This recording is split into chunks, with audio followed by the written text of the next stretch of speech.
and we are live. Welcome to Fortunes Hiding Down Under TV, and we have got a bit of a different sort of show coming on today. As you can see on the right-hand side, we've got ex-Academy West Ham superstar Darren Blewitt. So obviously we're going to go through Darren's story, and we touch on all things back in the past, in his West Ham days, to his Football League career as well, which is fucking very vast. So we're going to go through all that. And we're also going to talk about the highs and lows of football. But Darren, how you doing, mate? How's things? I'm brilliant, mate. Thanks for asking me on. Life's good at the minute. I spoke to you just before we come on the show, and yeah, mate, just keep cracking forward. I'm happy, smiling. Family's good, healthy, and it looks like you've caught a bit of sun. That's for sure, mate. Yeah, mate. I mean, well, I don't know what we call it, pinky brown. I mean, we ain't got the Australian tan yet, but we're having a good go. You know, I'm at coaching a lot, so we're getting there. I just keep me. No, I'm loving it. I'm really happy, mate. I'm really good. So yeah, thanks for asking me on, mate. How do you find these international breaks, mate? Honestly, I'm not massive on England and stuff like that, so I'll get a bit bored of it. I think at the minute anyway with my coach, I'm too busy anyway. But yeah, I just want to get back to league football. You know, that's just all. That's what I'm about. I'm about club football. So yeah, the international break. Not a big fan of it, to be honest with you. Look forward to next week when it's back, to be honest with you, mate. One question for you. Go on. Would you have celebrated a goal if you was Rice or Grealish against Ireland? Yeah, of course. What's all this bollocks? What's going on? I just don't understand it. It's nonsense. It's nonsense. This is the problem with players nowadays, yeah? They're too media trained and they're worried. They shouldn't have to worry. Just be themselves. Just. There's no way they thought about that when that happened. They wanted to celebrate. I don't know what.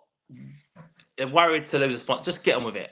Like, it is what it is. I don't bollocks, to be honest with you. Oh, definitely, mate.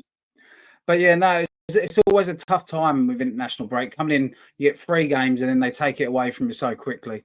But obviously, we'll go back into West Ham a bit later in the current setup. But let's go back to sort of where it began for you, mate. And what age and how did West Ham Academy come about? Was you Sunday League team into Academy, or what was your journey? What was your path? Yes, mate. So I started out playing Sunday League football. Obviously local. I played for a team called Barking Colts and then a team called Ridgeway Rovers. Quite a successful Sunday League team. That was at the age of 9 and 10. And then coming up to 11, a lot of London teams, a lot of the players in my team at that age group went to pro clubs. And at the time, obviously being from living in London, I had Arsenal, Chelsea, Millwall. Sorry, it's been sick in my throat. Millwall. Yeah, I know. Fuck them, mate.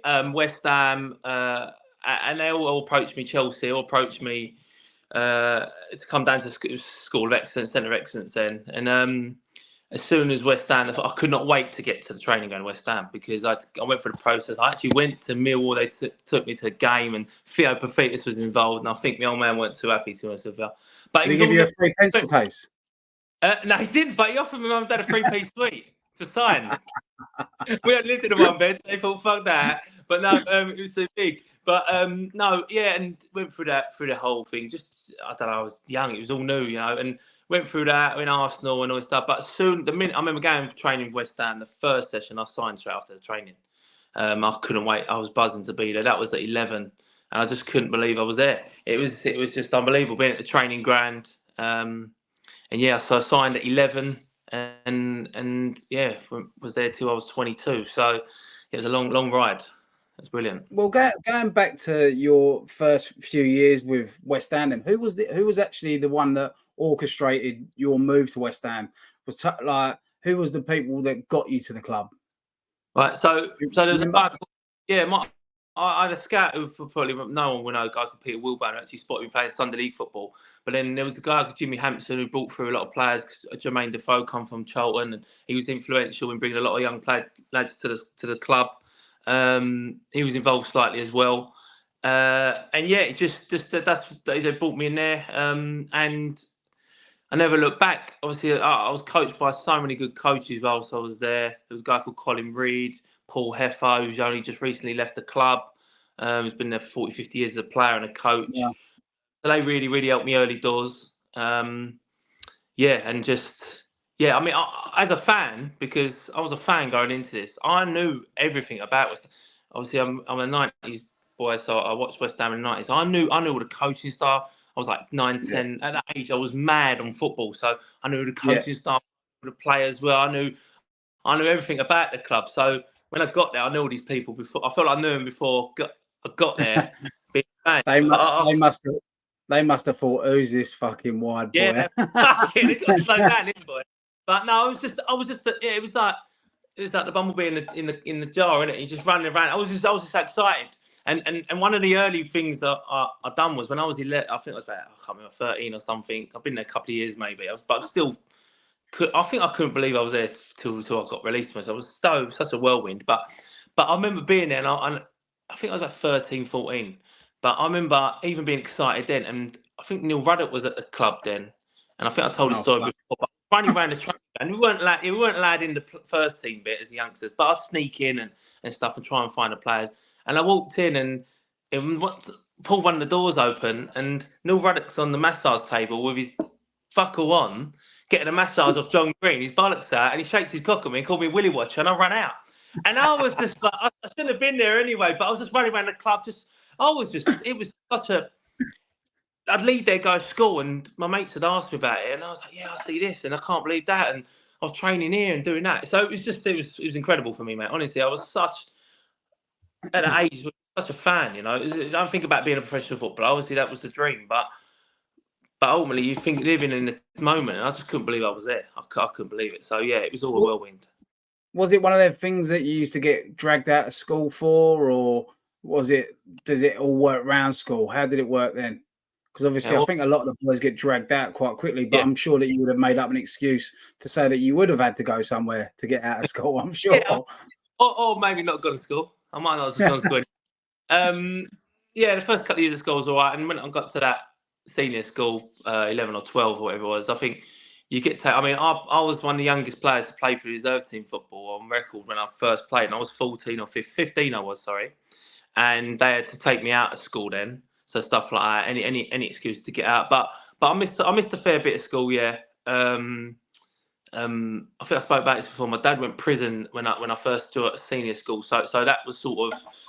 I was going through a bit of a mad patch where I didn't know what I was doing, and I felt I used some of that as an excuse sometimes. But football was enough to get me not going to school as well. But yeah, there was times where I get pulled out, go and play for reserves or a match or stuff. But yeah. I mean, there's the perks of it, mate.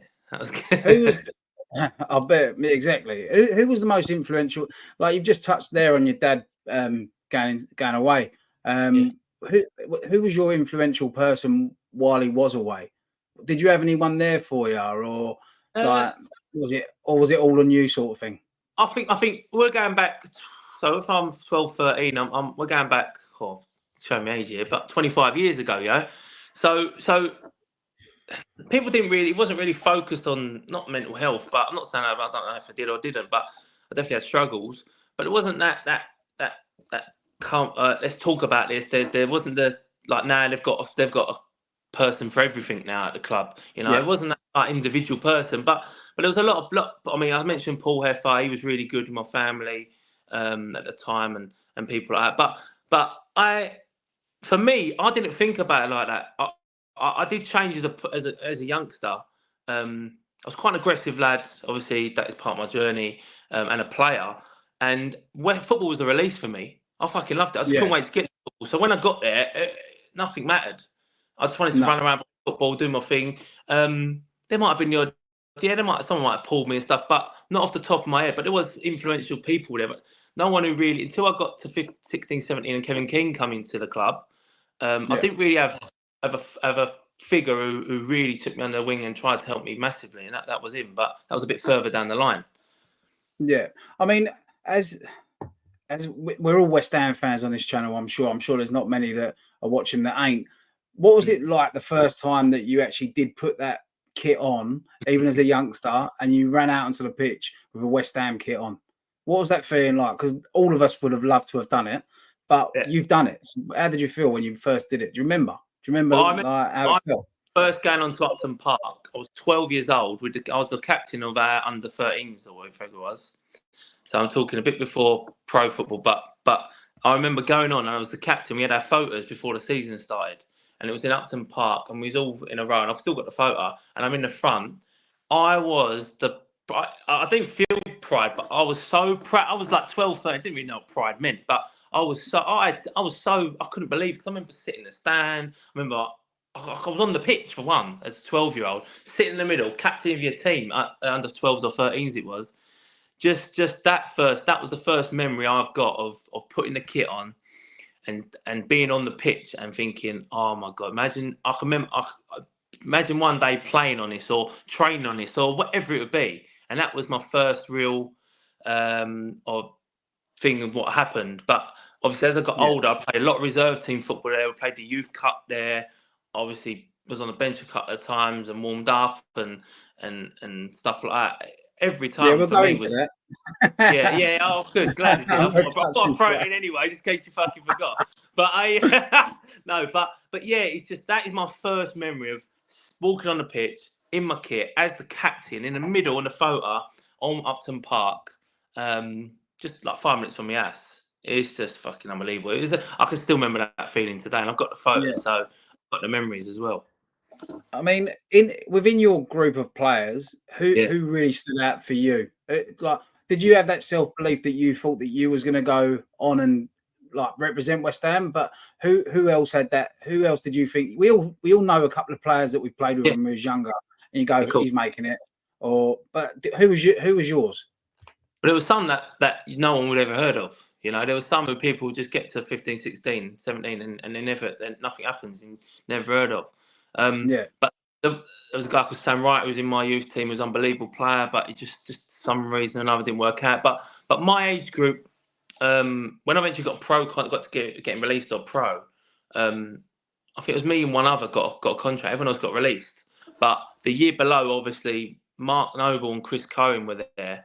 And for me, Chris Cohen was the one I thought, fucking hell. Like, he was a year below me, but he played left midfield, and he played left back in the first team, centre midfield as well. Yeah. But he was in my position sort of as a left back, because I started off as a left back, really, playing centre half.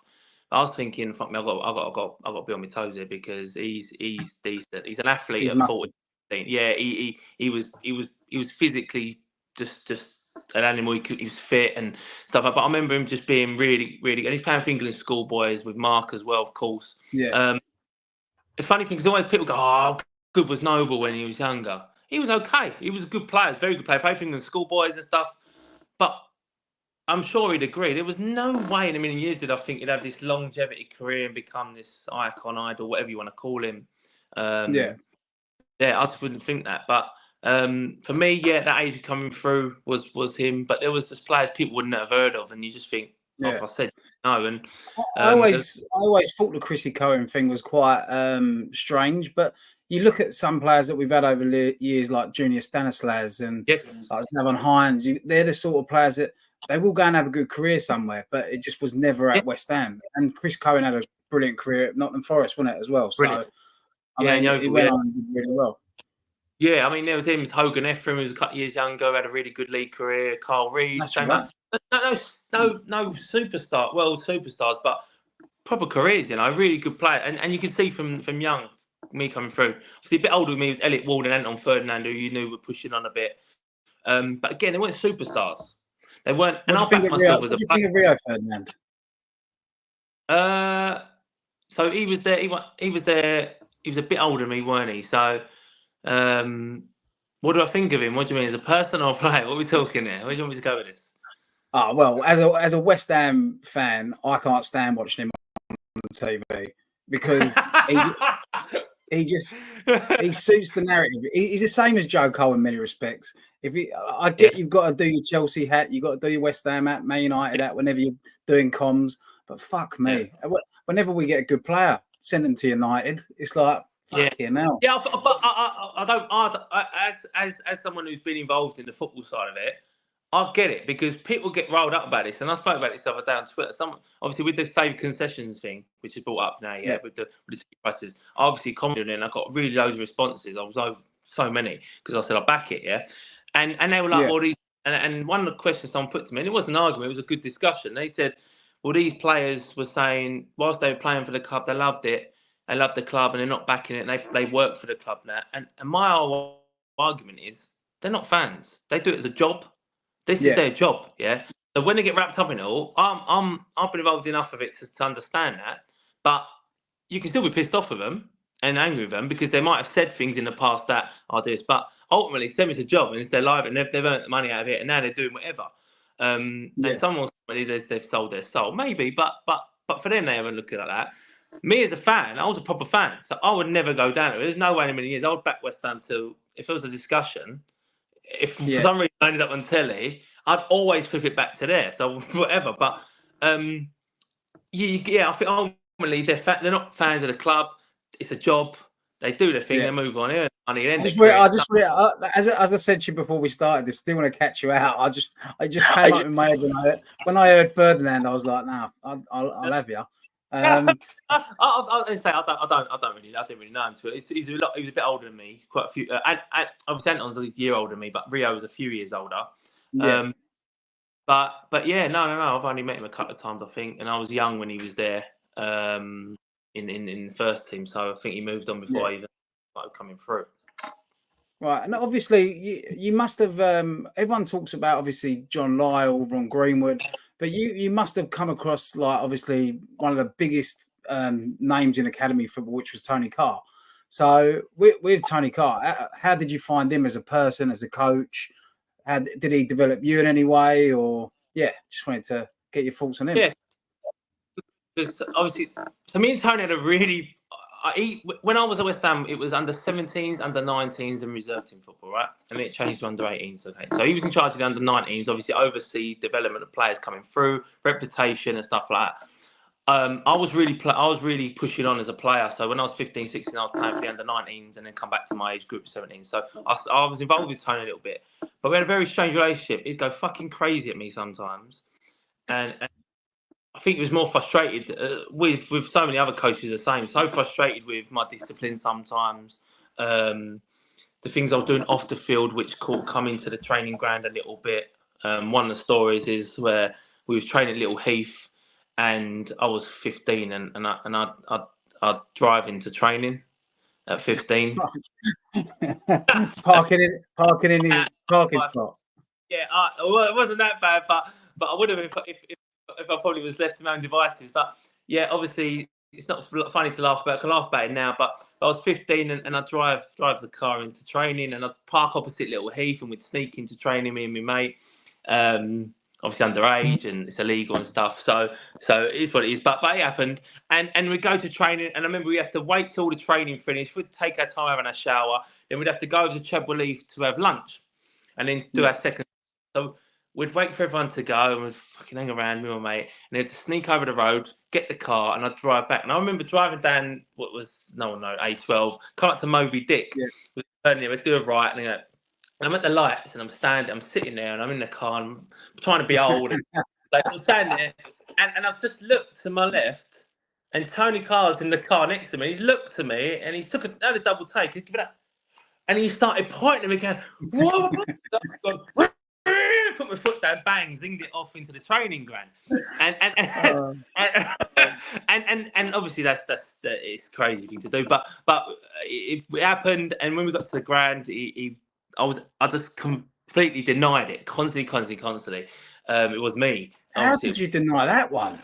I passed the road down the road, parked it, and just run into, because I was zinged off and I got into the training ground before I pretended it didn't happen.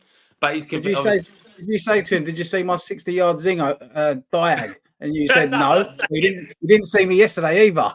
No, exactly that. Yeah.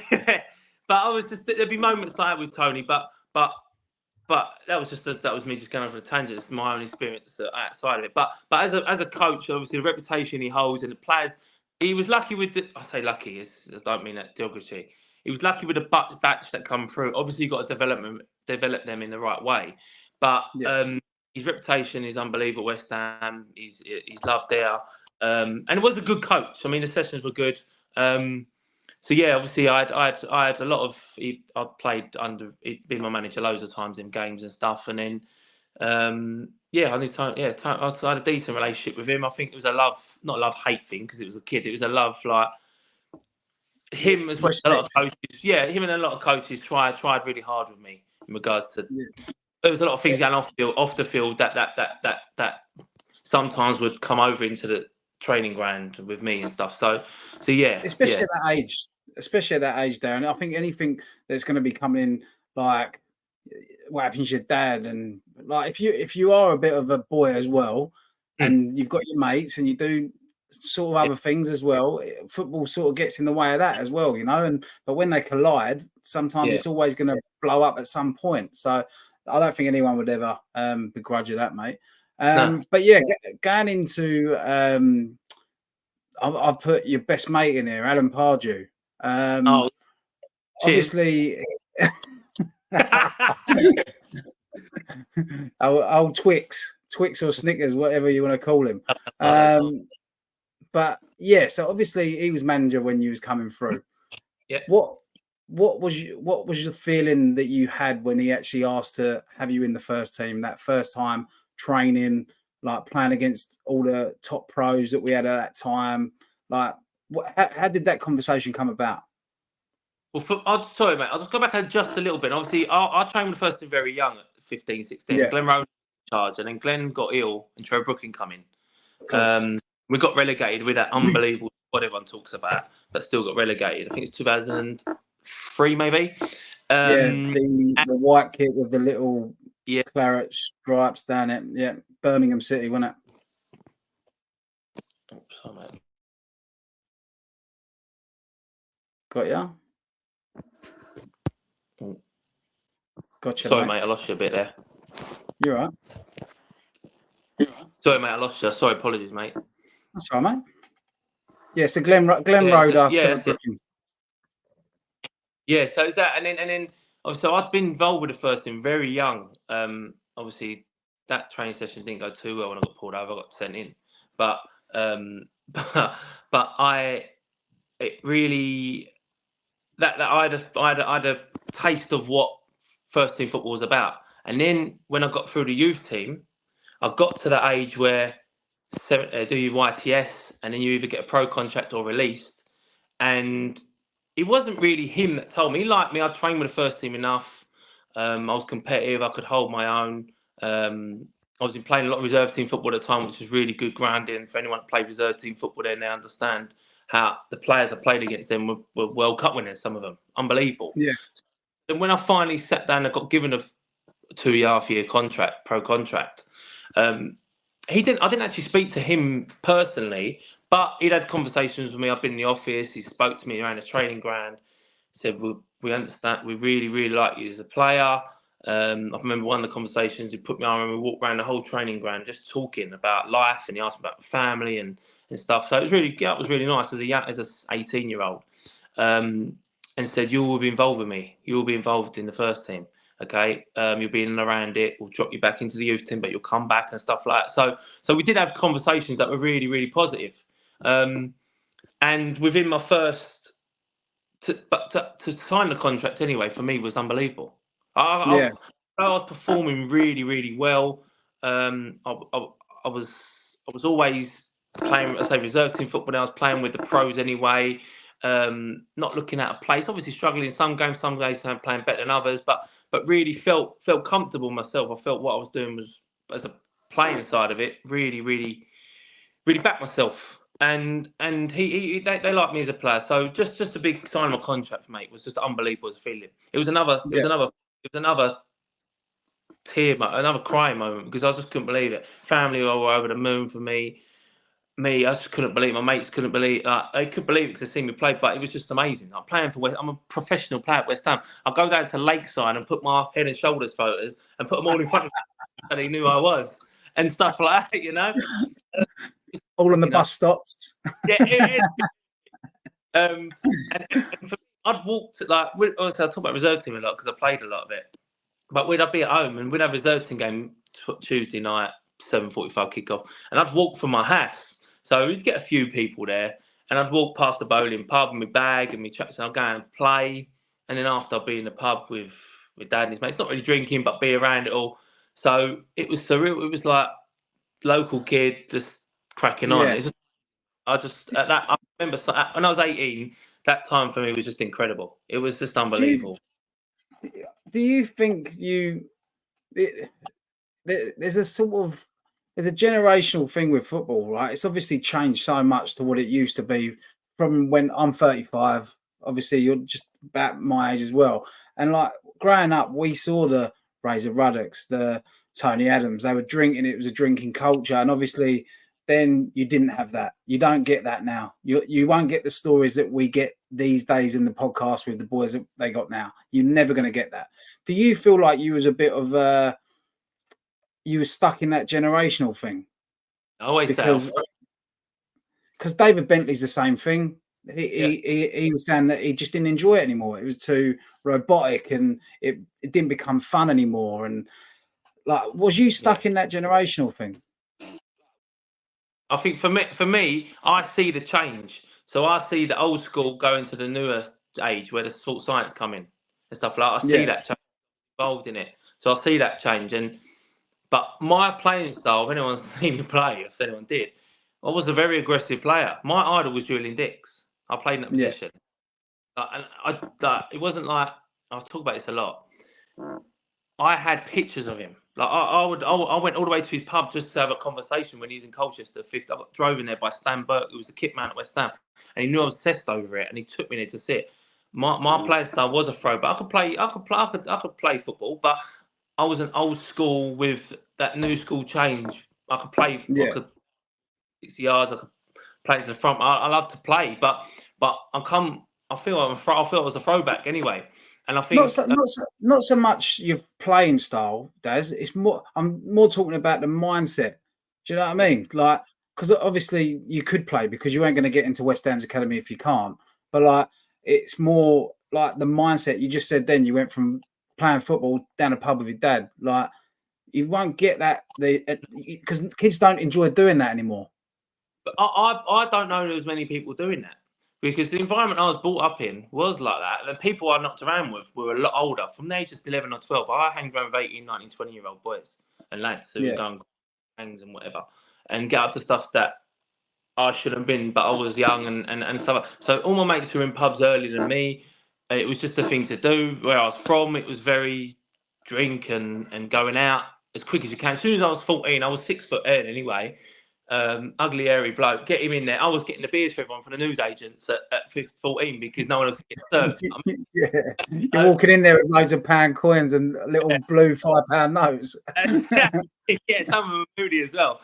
But but yeah, I think everyone's environment, like where I was brought up, was slightly different. I think the people I associate myself with were different. Were from a different background. They weren't footballers. They were doing other stuff. I think I've mingled the both. Sometimes it was okay, but I think I would push it. Obviously, I've later found out later in life, well, as I went through my life, that I was an addict. So for me, it was at the time you don't see that, but I was really getting honed into that. You play a game, you have a few beers, you go out Sunday, and then you get on Monday and train. My mate, I only went out with my mate the other day, went golf, and he said, "Do you remember when we used to go training Monday, though? Like, and we'd still be pissed for the weekend and rolling around." And I was like 16 then. I was like, He said, yeah, and you was rolling around. Tony Carr told you to get up, and you was laughing, and it was like, wow, okay.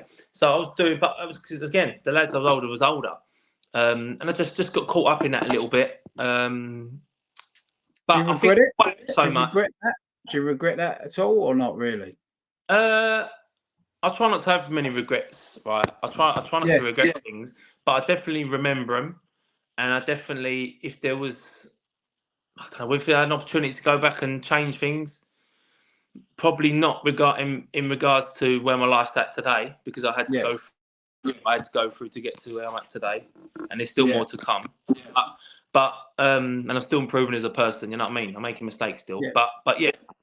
I think I don't have no regrets, no. But I have things I definitely could have, and should have done differently. Yeah, definitely. I thought you was going to break out into song there, Daz. Anyway, if we've got a few people in the chat.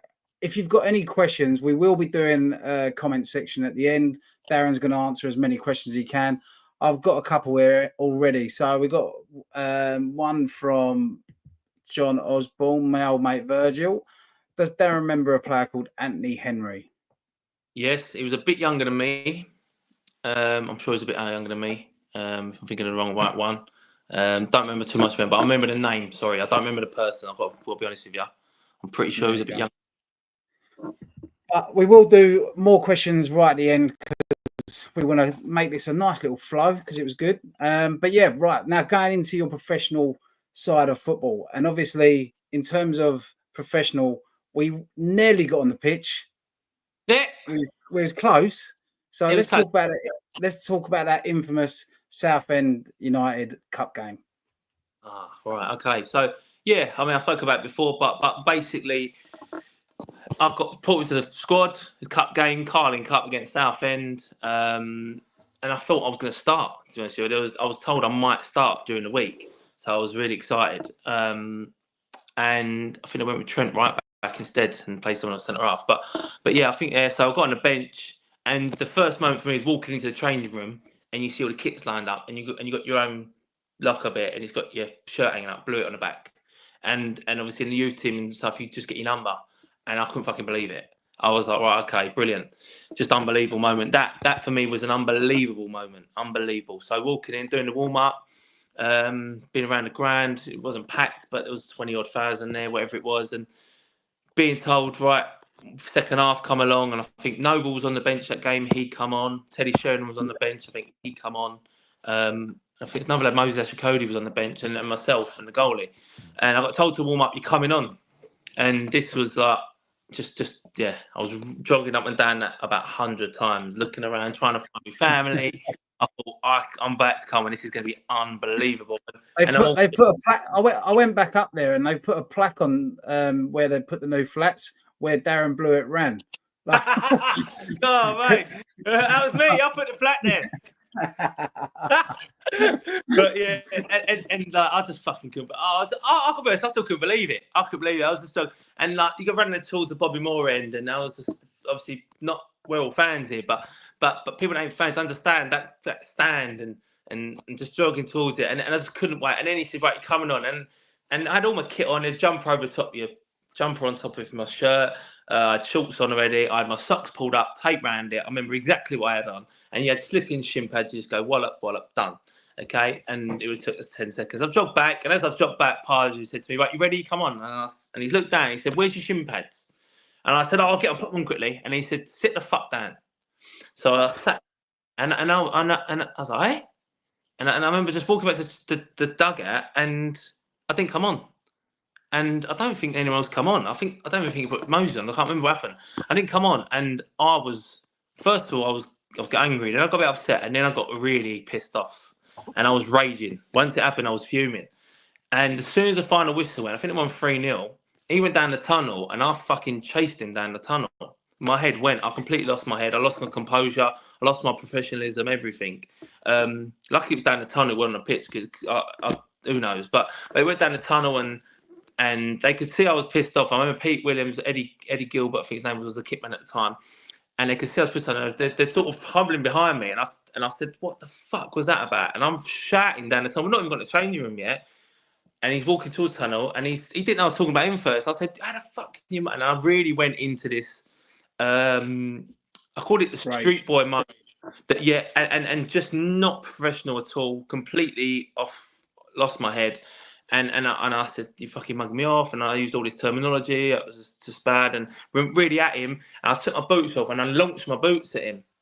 I was so angry. I wanted to, and I think if I could have got to him, then I would have strangled him. I was so angry. I lost my composure completely. And the worst thing about it was, I remember, he didn't really say much. He just smirked. It was like, and it enraged me even more. And I was like, "You fucking." He didn't know at the time, and 100%, I shouldn't have done that. That was bang out of order. I should have dealt with it a different way. But at that time, that's the only way I knew. That was the only tools I knew was anger and stuff when things didn't go my way. Very childlike, but that's how I wanted to deal with it at the time. Right or wrong. You're still a young lad as well, mate. Well, I was 18. Yeah. I get that. But it's the environment. It's the environment. You're in an environment where you can't really do that. But I see your side, and I've argued against it before because people said it was bang out of order. Some people agreed with me. More fans would agree with me, to be honest with you, because I go down the West Ham route.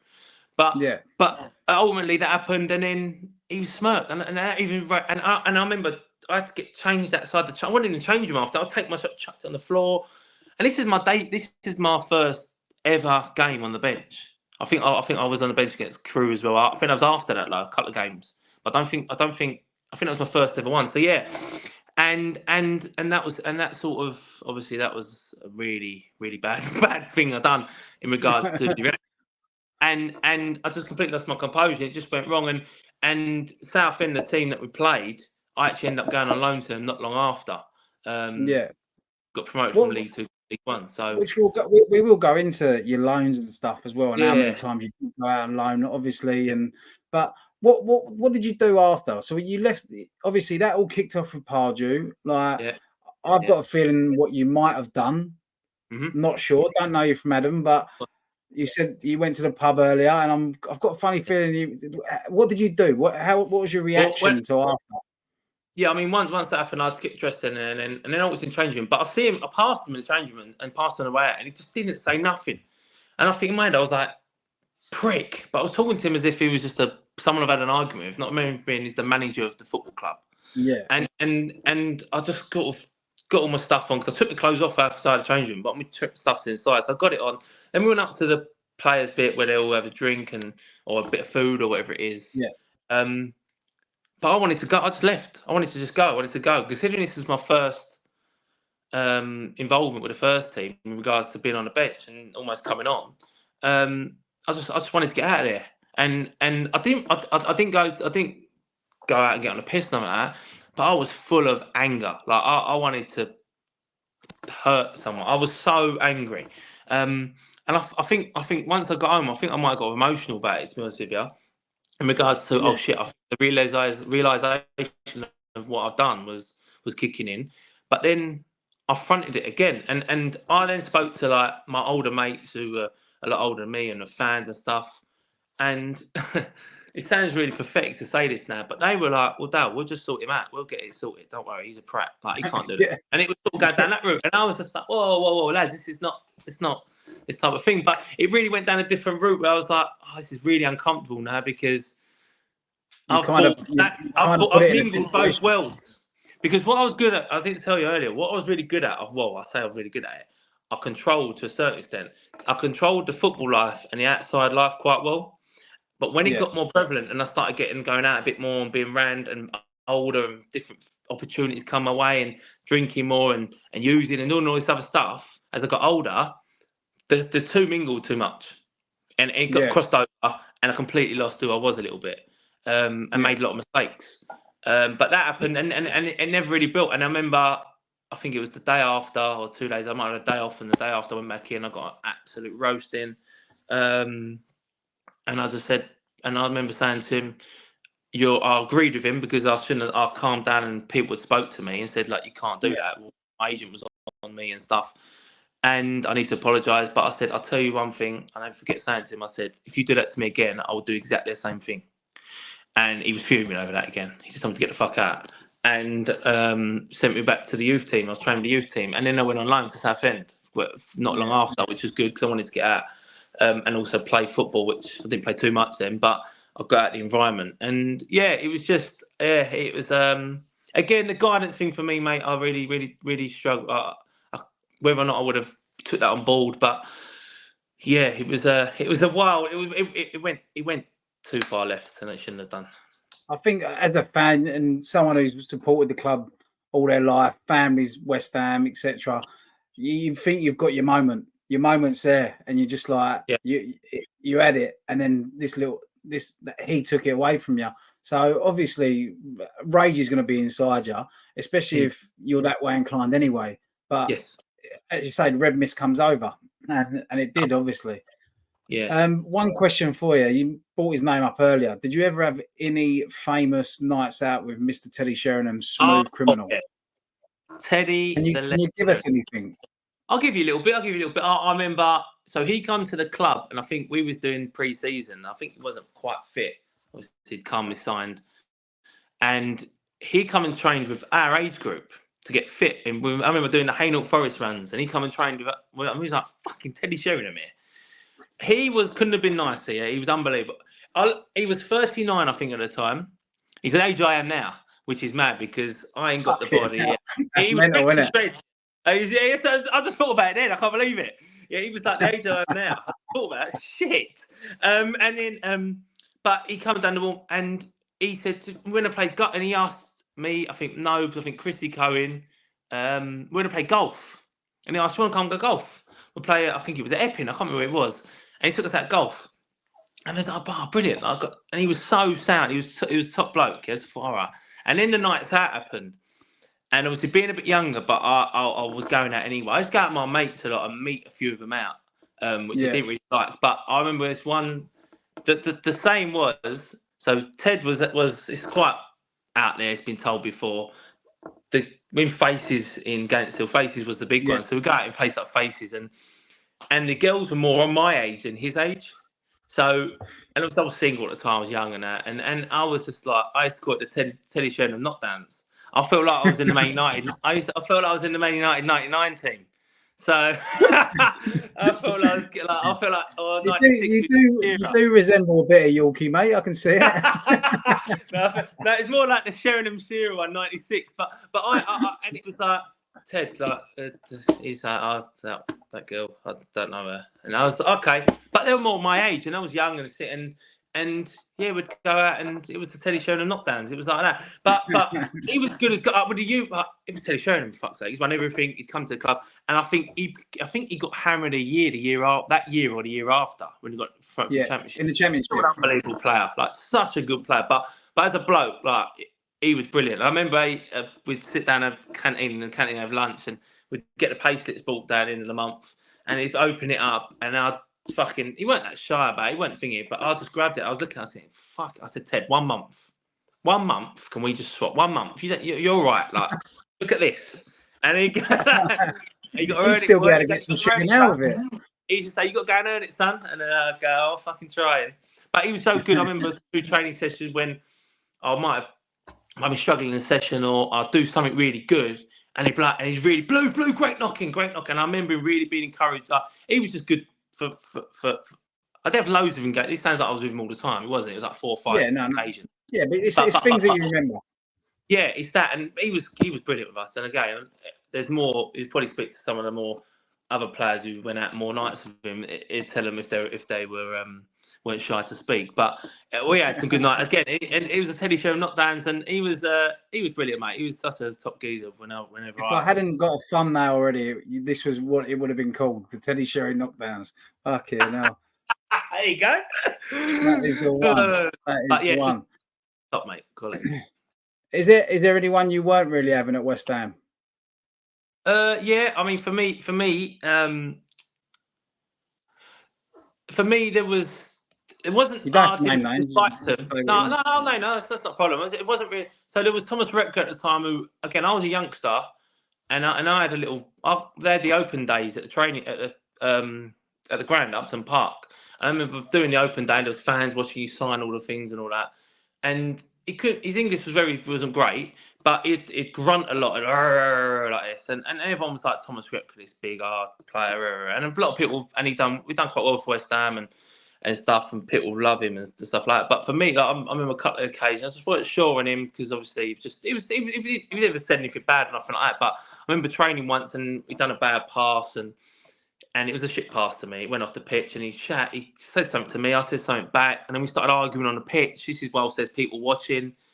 So I was just like, what the fuck are you talking to? And then we started stepping towards each other, and I was like, I'm gonna have a punch up here with Repka on the pitch in front of and I got sent in because I think to diffuse the situation, it was easier to send me in than Thomas Repka. So I think I got in that day. I remember the training ground and another incident, but yeah, I think. But there was people I held resentment towards, but had never done nothing towards me. So like the older players, like we had at one period, we had a lot of centre halves at the club in like 2004 and 5, and we had like Malky Mackay and Andy Melville, who were at the end of their career as such, or had a good career, brilliant, a better career than I ever had. But at the end of their career, and I felt they shouldn't be fucking playing in front of me. Like, and I played a lot of reserve team football with them. And knew what they could and couldn't do, and felt like and I've been told, and I was performing well. I thought, they're in my fucking way. Can they just fuck off? So I really didn't like them. Not that they'd done anything wrong to me, but that. And the other one, which I never really spoke about before, was I I did have a falling out with him, but it was Marlon Harewood, and it wasn't really a falling out. It was that he used to tell me not to tackle him in training, and I used to get the right hump with this, and I'd be like, "What do you mean?" And I'd mark him, and I'd kick his heels or whatever as I'm marking because he's a big old lump. I tried to just put him off, and he used to really get pissed off me. He'd go, "Blewitt, just leave me alone, stop kicking me." And I'm after like, "Mate, if you just roll me, I'm gonna look a right prick. I'm gonna keep kicking you. Like I've got to do it. I can't." I need to get in. And he really get on with it. And he'd fuck I me need up and to walk his off. wages. Walk off. Yeah, he'd walk off. Yeah, he'd walk off. He'd walk off training and go like, "Oh, he's getting on my nerves, pissing me off," or in the training room and say, "You're a prick for doing that." And I say, "Who are you talking to?" Like, and stuff like that. So it wasn't like, but one or two occasions. This wasn't all the time. But I remember him doing that, and it really, it used to annoy me because I thought, well, I'm a youngster coming through. I'm trying to impress. Obviously, sometimes over the top, but I'm not gonna let you just take the piss out of me in training. You know, and you're trying to make your way into the game. Yeah. Yeah, and trying to put my stamp on things, and yeah, just little things like that, but never really a proper full-on at West Ham. But there was a few of other players at other clubs where, obviously, being a West Ham fan, I remember the Tottenham game with the lasagna thing. Yeah. So like, I was in the tunnel that day, and it kicked off, and I started scrapping with Anthony Gardner, the big tall one. So I just threw a little punch. Yeah, and it sort of went off in the tunnel a little bit, and everyone was like, rah, rah, rah. And I was like, this is West Ham, like you're in Upton Park now, fuck off, like a fan comes over. Oh yeah. But and then I see him on holiday one time as well, and it was a bit funny. But yeah, just that sort of nothing major, mate. Just things that were just it was just part and parcel of the game. Yeah, definitely. Yeah, I think so. Quickly, like talk. We'll finish up. Not finish up, but I mean, we'll finish that little segment. Basically, what do you think of like the Premier League 2 now? Like, obviously, you've just been talking about all the reserves and how you played with great players, World Cup winners, etc. What do you think the current group of youngsters all getting loaned out now to all the Championship teams? Do you think that's a good thing, or do you think they need to scrap the Premier League 2 altogether and bring back reserve football? I do, because as you say, you learn your trade against model professionals, and playing in that Premier League 2, it just looks like they're all playing kids every week. And it looks pointless to me. That's exactly what it is. And I've spoken about this for ages now, a couple of years now. The under 21s football is a complete fucking waste of time. Absolute waste of time. And no one will ever convince me any different. Because what happens is players get these big contracts and they sit on it and they stay 17, 18, 19, 20, 21, and they're playing under 21s football till they're 20, 21 years old. Or they might go on loan, might not quite work out, come back and stay in the 21s. By the time they're 21, they get released or whatever happens. They've had no experience of actual proper football. It's all well and good, these things, and it is worth they do it for points and stuff, but it's not, for me, it wasn't so much the 3 points in a match. It was the build-up, it was the preparation. Going on loan to a club where you've got 20,000 people watching you, and it means loads, and there's a rivalry, you need points to stay up or get promoted or get in the thing. That's pressure. And your preparation before the game, the build-up, your breakfast, what you eat the day before, what you like in the morning, how you feel, is it aches and pains, how you manage all that, and then playing the match, and then after, and then preparing for the next game. You don't get that at 21s football. And I've been to games, and a couple of people at the club might not like me saying this because I'm speaking to them a little bit now, but it's so slow. It's so robotic. You're not getting as much. I mean, the fact Earthy's gone to Bristol City, and he set up the goal against Millwall to win the game. With 5 minutes to go. Yeah, I watched that game and I was just like, fucking what a game it was. 4-3 Bristol City win, and George Earthy sets up the winner with 5 minutes to go. But he'll learn so much from that. Oh, without that. And playing with players that have played 300-400 league games, 200 league games, where it is. Honestly, because the reality is obviously you've got the top player, you've got Earthy, you've got Lewis Orford just signed a big deal, and I think he needs to go out on loan now. I really, really like Lewis, by the way. Really, really like him. But he needs to, if he's not going to be involved with the first team, he needs to go on loan, in my opinion. And it's just that whole process that the football's just slow. I say it's robotic.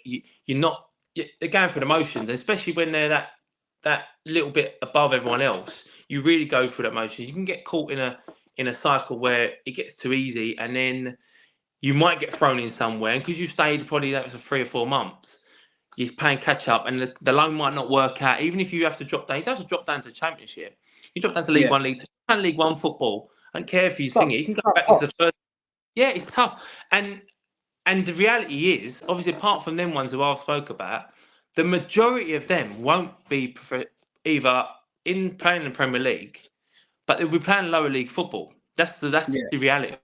And some of them conference football, and some of them going to non-league football. Yeah, the reality is that. Yeah. And the quicker for me, they can play that competitive football and competitive football in regards to what it means for a club or whatever. The better for their long-term career.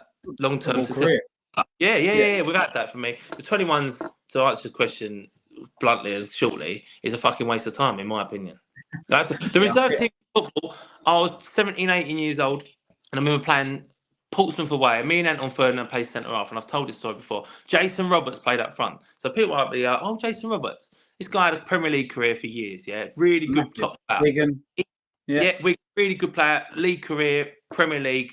He fucking threw me around. I was 17, I think, 18, like a ragdoll. He treated me like a piece of shit. He absolutely bullied me. I thought I was ready for the first team at 17.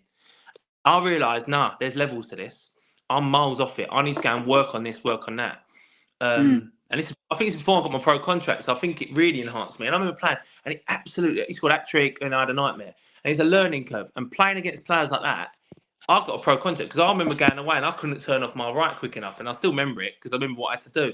And I went home, I went back and practiced that constantly. That turn there, I was never quick anyway. By the way, if anyone watched me, I was fucked. But being able to read the game, I could do that. But having to learn to push away and step to my right, it's a bit technical here. But push away, I had to learn that because he kept doing it to me, and I couldn't get hold of it. And playing against players like I played against Mario Melchior, Celestine Babiara, William Gallas, Mario Stanic, Jesper Gronkias for Chelsea. Perez for Arsenal, Rooney. I played against, and he was just like, "You're not getting that at the 21s football. You're not. No.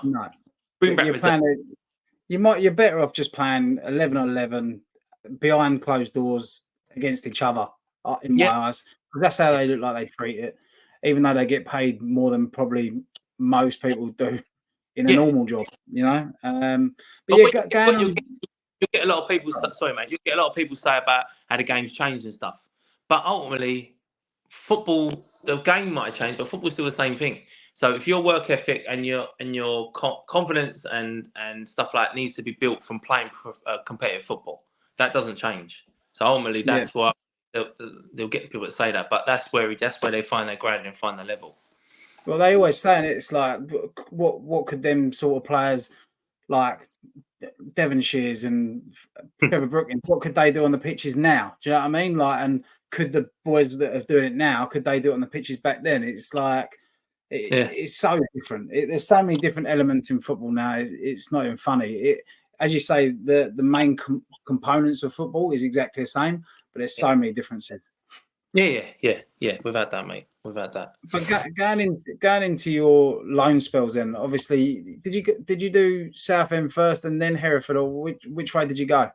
Yeah, Southend first. I think I was 18 when I went to Southend. I've still got the photo of when I signed. It's a mugshot, basically. God, I look rough. I look like a mugshot, and driving to the training game again. But for me, that was such a good experience. I was on the bench mostly. I didn't start a game, but I was involved in the process of the training during the week and then prepping for a game. And it was in League Two at the time. I was brought in as backup, really, as an 18-year-old backup, because the captain was injured at the time, Adam Barrett. But I remember I loved it. And then we got promoted from League Two to League One. So we get to go to the Millennium Stadium, be part of the squad. And it was my first thing of proper football, like the fans going. It was unbelievable. I went there twice actually with them. They went to they got to the LDV final, so I went to Cardiff twice with them in the first year, which is Millennium Stadium, which was mad. So yeah, just to be part of that experience. I didn't play as much as I would like to have played.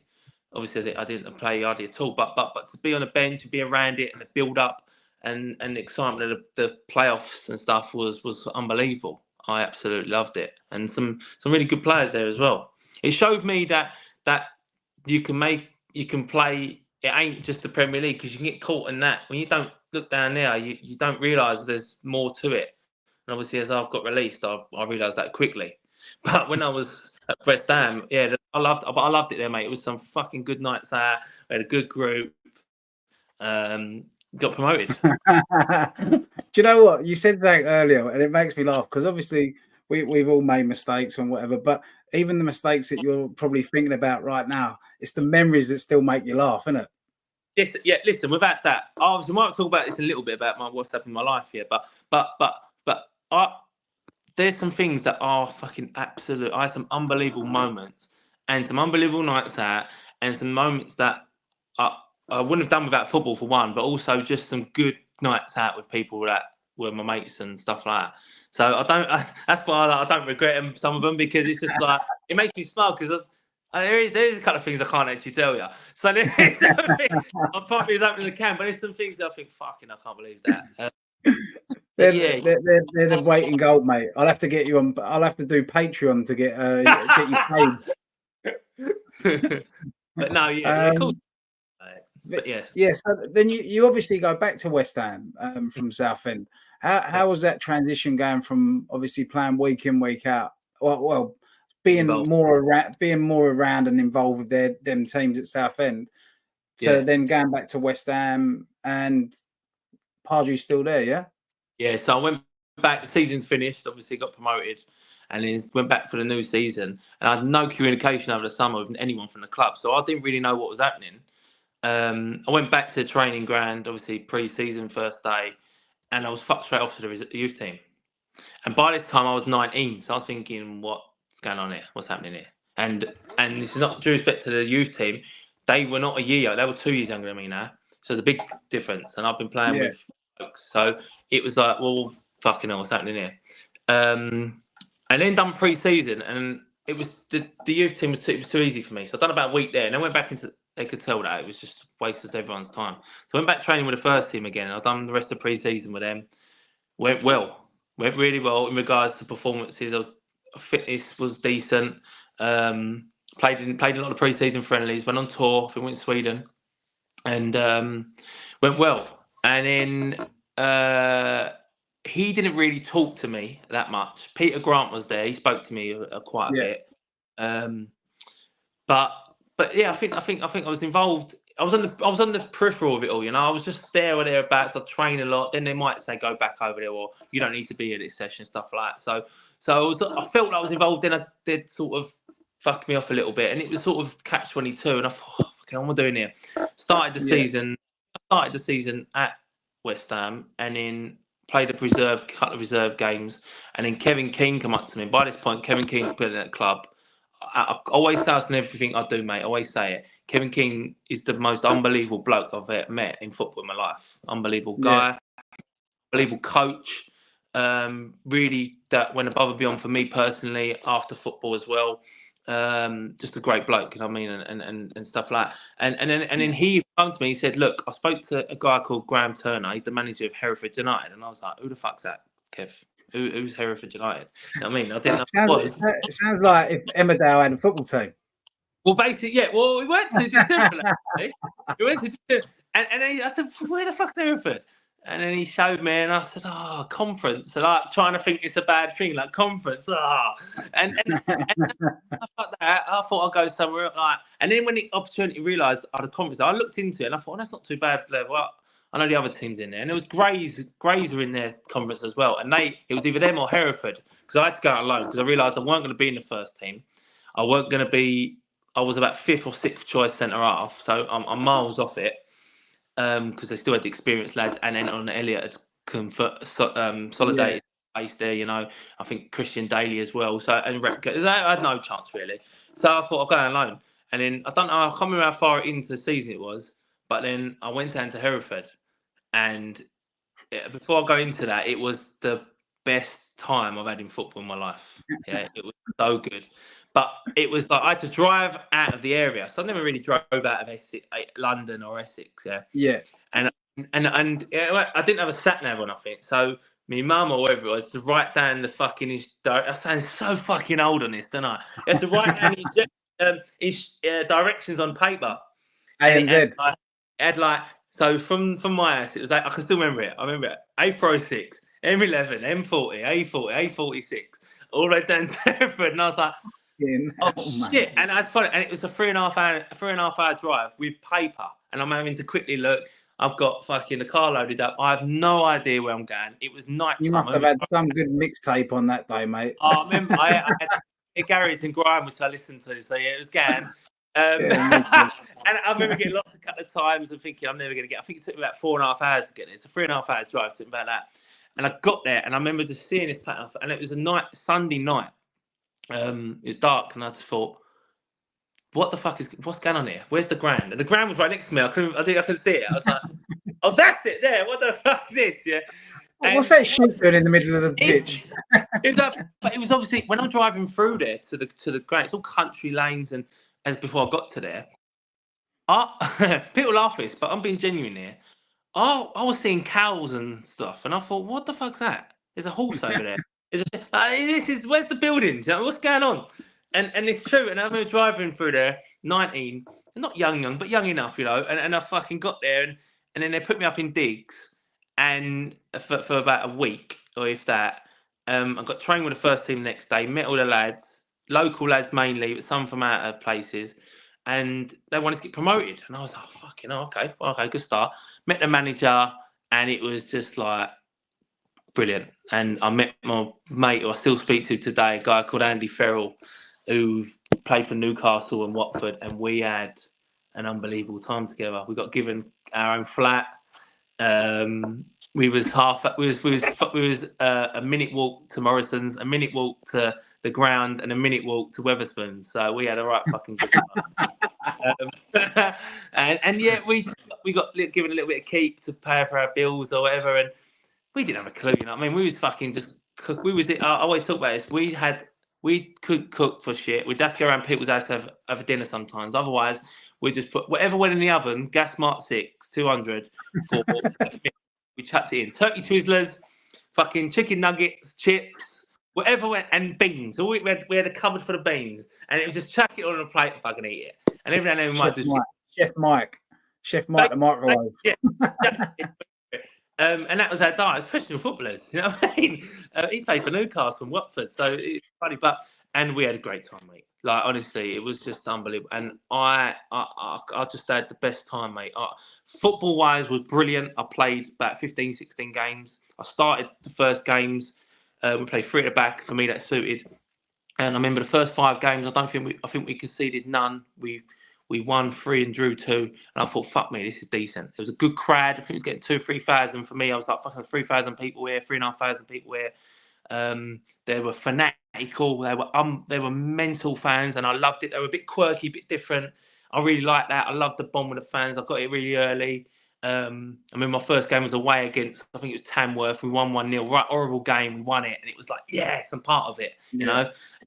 And we got all the fans back to our flat after the game. It was fucking great, you know. It was just like, really. Yeah, I might have spoke about this before, but we'd have the fans. So the fans that watch us, let's say it's about 3,000 watch us, stuff like that. But before I tell you about that they used to walk around the pitch. I don't know if they still do it.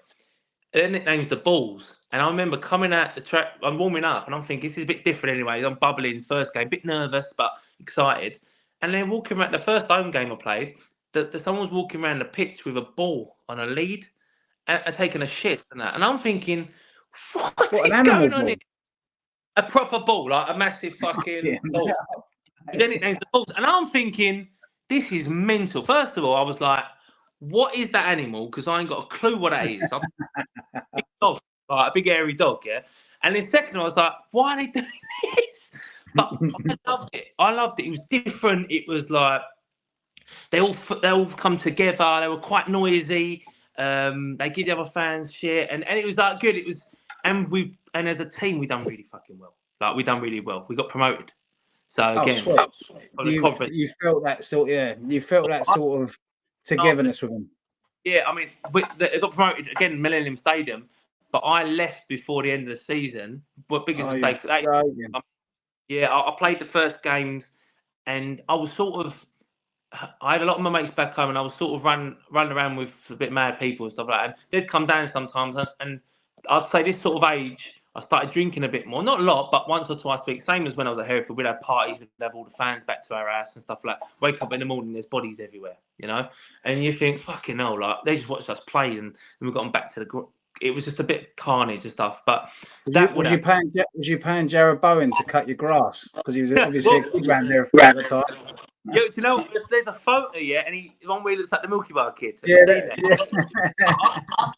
Just after I was there, but he would have been a fan, so he might have even wanted to play. I don't know. I think that photo of someone was about a year or two after I'd left, but it was he probably would have been a fan, obviously, from that area. Oh, definitely. But yeah, and then we do that, but that sort of age, I was sort of I wasn't missing home because I was enjoying it so much. But when I'd go home, I'd go home every other weekend or something, go back to mates, and I'd go out and get on it really bad. Go hard, yeah. I'd get back after the game, get back Saturday night, really drive back, and then quickly drink, get on it, and do whatever. Sunday, and then that's a drive back Sunday night. It was a bit mad, and maybe Monday morning if I was lucky, or if the club let me. And then I think it got to near Christmas time. I played, I think it was about 15 games and done really well. We was in the playoff places. I thought brilliant. But Andy, who I shared the place with, was going back to Newcastle for Christmas. And the other lad who's was going back there for Christmas, whether injuries or something. And I was on my own Christmas, and I felt like shit. I hated it, yeah. And for me, again, 19, I was mature in certain aspects, but I was really immature as a person. I didn't realise that till I was older. Like I just wanted to. I don't know. I wanted to get home, and the worst thing I ever done was not renewed. They wanted to keep me. I would have played a part in the rest of the season, definitely. Yeah, and I went home, and it was the worst thing I ever done. To be honest with you, it's the worst football decision I ever made in my life. To be honest, because that probably would have given me another 10 games. I would have experienced that promotion again, regards to being around the team, and who knows, I might have been signed for him or gone somewhere else or whatever after West Ham, but. Yeah, because it was you could have kicked on from that point. I think so. Just did that 6 months, yeah. Yeah, so it's a shame. It's a shame, but yeah, I went back to West Ham and had an absolute shit 6 months. The last 5 months of the season, just a waste of time. So played reserves and done whatever, you know. So yeah, it was a mistake I made, definitely, that one. Yeah, and then obviously you go back and then you go on down the leagues as well. But what obviously. It's no secret you've obviously had problems. A lot of us have. A lot of us have had. Men's mental health is massive these days, and it is something that never used to get talked about. And I'm sure it didn't really get talked about when you were going through it. But like, obviously, this is your story, mate. So yeah, mate. I think it's very powerful for any man watching, and obviously our audience is mainly male. So other people might be going through the same sort of stuff as what you've been through, and yeah, I think it'd be really special and really quite important for you to share it. So, mate, I'll let you crack on with this, mate.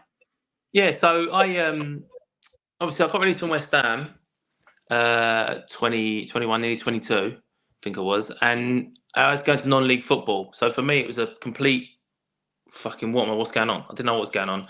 But the first instant when I got released, I went into as I look back on my life and had to do all this work and stuff to repair what's happened. I ran away from my problems. So that happened, and then I went on a 6-week. I first sulked, I got upset, got angry and that stuff, and then I wanted to get away. And I went on like a 6-week bender, mad, went to all the Greek islands and done whatever and stuff, and got myself in situations, crazy stuff, and just didn't want to feel. You know what I mean? I didn't want to feel, and I just couldn't work out what happened. I didn't believe it. So I thought if I just go through getting drunk and stuff, I won't feel the pain really and deal with it. And like knees crash or find a way of whatever it was. And obviously, I've come back to week 4 of the season and I had no club, and it's the first time it's ever happened. So I'm like, what do I do here? Ended up going to a Premier League club, albeit not a player, but I was a Premier League player, the registered player. Ended up playing the Ryman League, which is about 5 or 6 league drop, semi-pro. I'm thinking, I can't believe what is going on. What's happened? Don't know what happened. And with this I'm training 2 days a week and playing on Saturday. What'd you do the rest of the time? It's not as if I don't thousands and thousands and thousands of pounds and I could just sit on what I was getting. I don't know money. I spent most of it anyway. And at this point, I was drinking a lot more and using as well. So with that, there was people could start seeing it at 21, 22. Like I'd go out, but I couldn't stop. So I'd try to find the next house to go to, or the next club, or the next kitchen to stand and talk bollocks to someone with for the next 6 or 7 hours. And it bounced around, and this went on, and it got progressively worse. That season, I could have gone to Peterborough on trial with a view to sign me, and it's about 3 or 4 months into the season. I started really well, but I turned it down because this lifestyle in my head was working out. I didn't realise I was in Peterborough in League Two at the time, so I'd been back in the league. Yeah. So it would be to that, and I just thought, no, fuck this, I'm enjoying this. I'm going out 3 times a week now, but I'm juggling money at this point, a bit fucking erratic. Yeah? So it started off there was cracks in me starting to appear, yeah. But with this come slowly, progressively got worse. So 3, 4. Now I'm an established non-league player. That's it now. I've got all these little shitty jobs. I end up working in, sorry, shit, I don't mean it bad. I end up working in Ford's motor companies. Ford's in Dagenham. Everyone will know that. Local to the.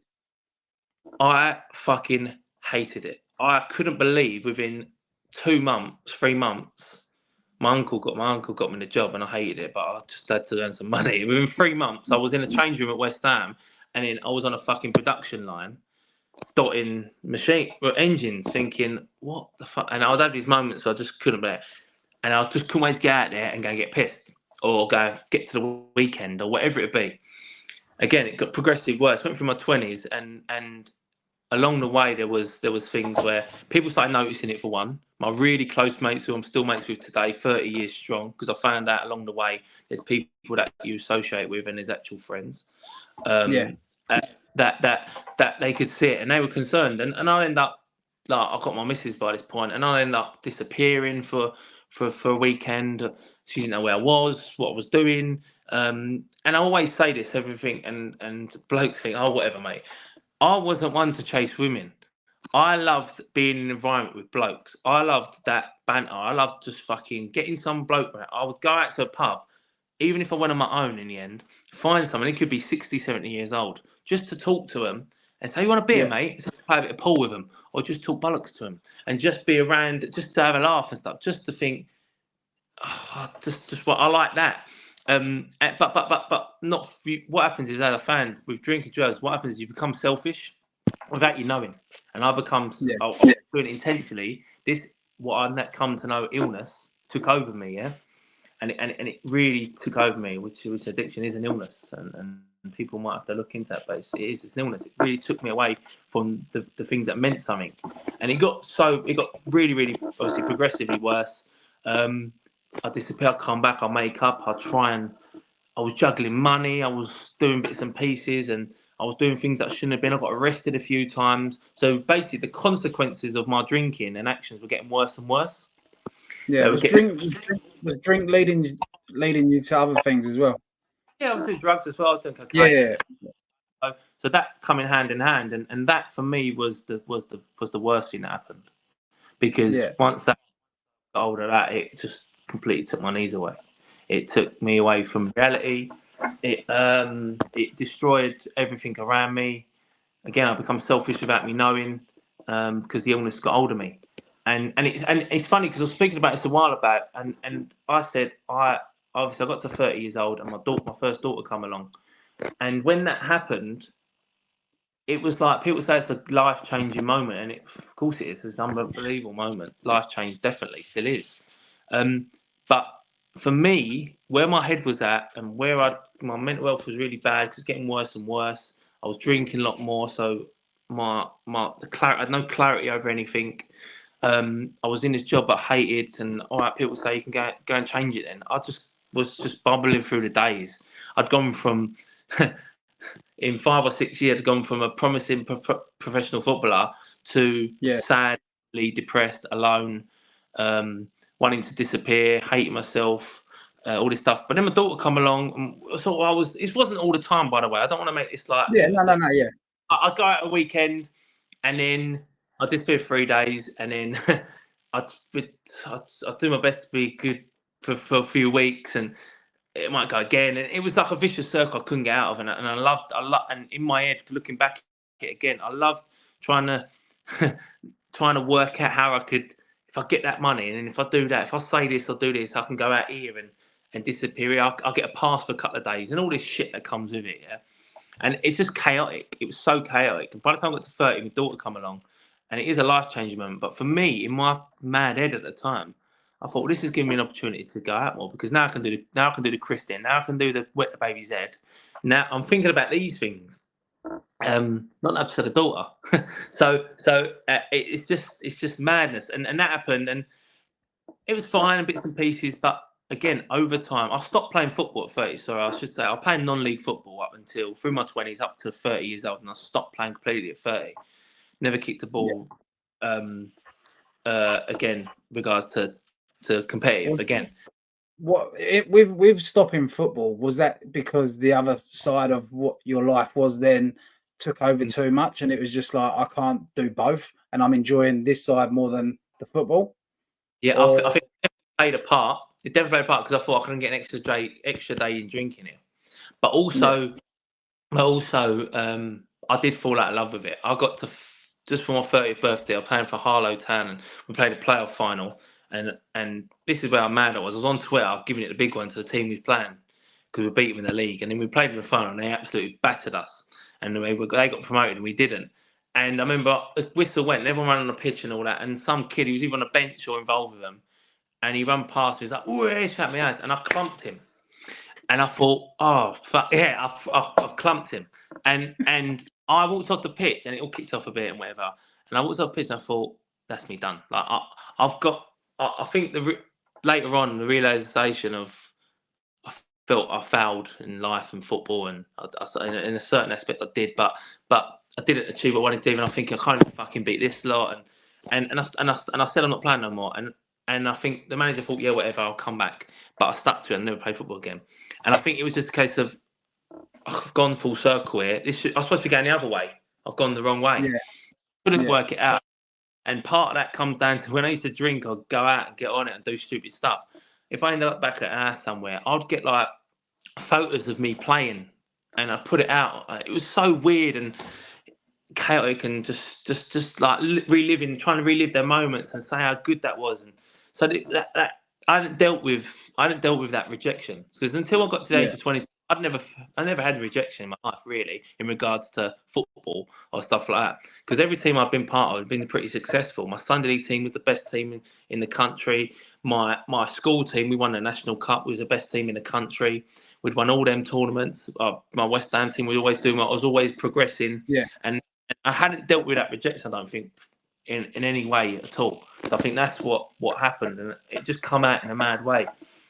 And then as I got through my 30s, I was saying, them last until I got into recovery up to about 35 were awful, mate. I was just like, I was all over the place. I couldn't.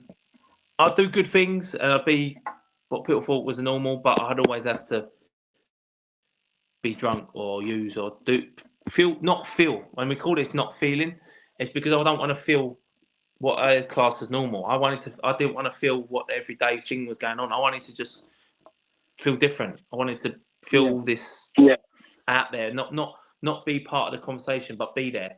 And I done that with drinking drugs, and that was basically what happened. And it got worse and worse and worse, and the consequences getting worse. As I mentioned, in my mid-20s, I got arrested, and I was up for a GBH charge, all through drink. I've never been arrested or anything without drinking, you know what I mean? So it's another consequence.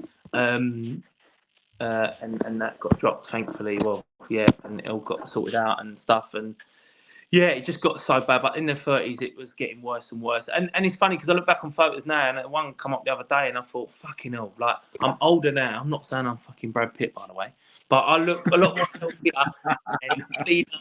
And I've got more life, and just by looking at a photo, that's without meeting me. I've got more energy, and you might be able to tell. I've got a lot of energy, but it's just because life's different. But as I got through my 30s, it got so bad, mate. It was just just a quick one here. Sorry to interrupt, but like when you said you gave up football at 30, and then you obviously had that real bad time, that 5 years between 30 and 35, do you think that not being around the changing room, and I picked up on this when you did the Under the Cosh podcast, and it was sort of like you said that earlier as well, that you needed to be chatting to someone, you needed to be doing something, or like playing pool with an old geezer. It didn't matter who it was, you just needed to be around someone.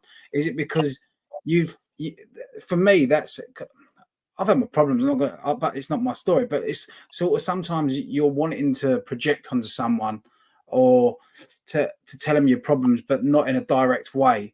And obviously, losing all your teammates from 30 to 35, like that would have been really difficult. So then you are on the product line of Fall, and you're doing your dot whatever, and it's just you, and it's you with your own faults.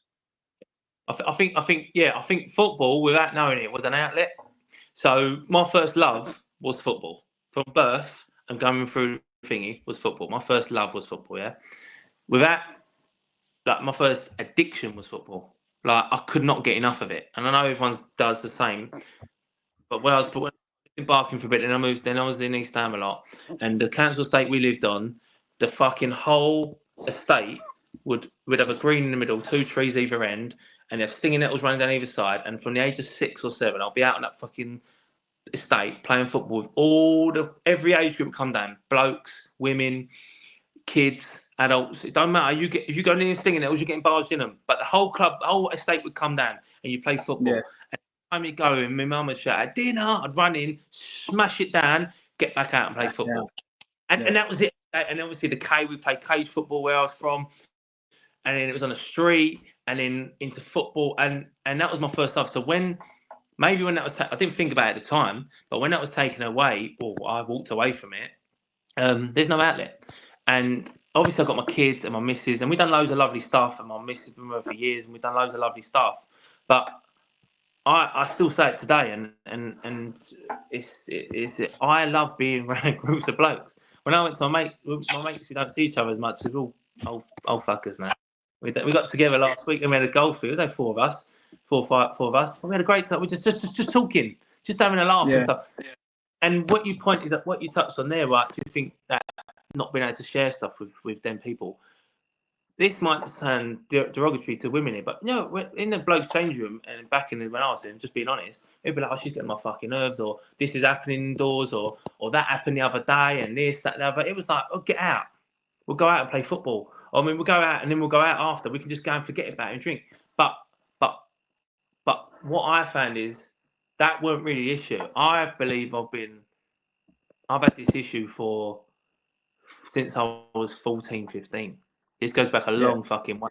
I've been drinking since that age. I've been going out since that age. I've been around different people, and I never, and I had this problem to deal with, and I never dealt with it and then that was a trigger.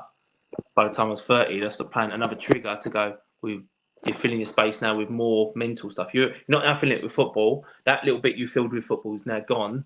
You've opened up more space to it. And that's what I was doing. And it was just getting worse and worse. And by the end of it, by the time I got to 34, I was fucked. Completely gone. Completely lost. I'm not going to go into too much, but my missus I weren't seeing my daughter as much. I was sleeping in the car. I slept on the street a few times. I sold the car for a bit of scrap just to get a couple of quid to fucking drink and do whatever. It was just fucking chaos, mate. I was trying to getting payday loans out just to feed. It was just carnage, mate. It was just like so chaotic. And I think lockdown happened, and I don't want to talk about that bollocks because my feelings on that. I get thrown off the fucking. To be honest, mate, it didn't really happen here in Australia. To be fair. No, it must have been the heat. It didn't really happen for me either. For us, because where we lived, it sort of was open a little bit. But I didn't really fucking do it anyway. So like, obviously I was in the house, and obviously we was locked in the house, weren't going out and stuff. But what that done was I was working for another company, and I was working in construction. It was again just driving this van. I was drinking the night before. I turned up. I was pissed still. I was feel woozy.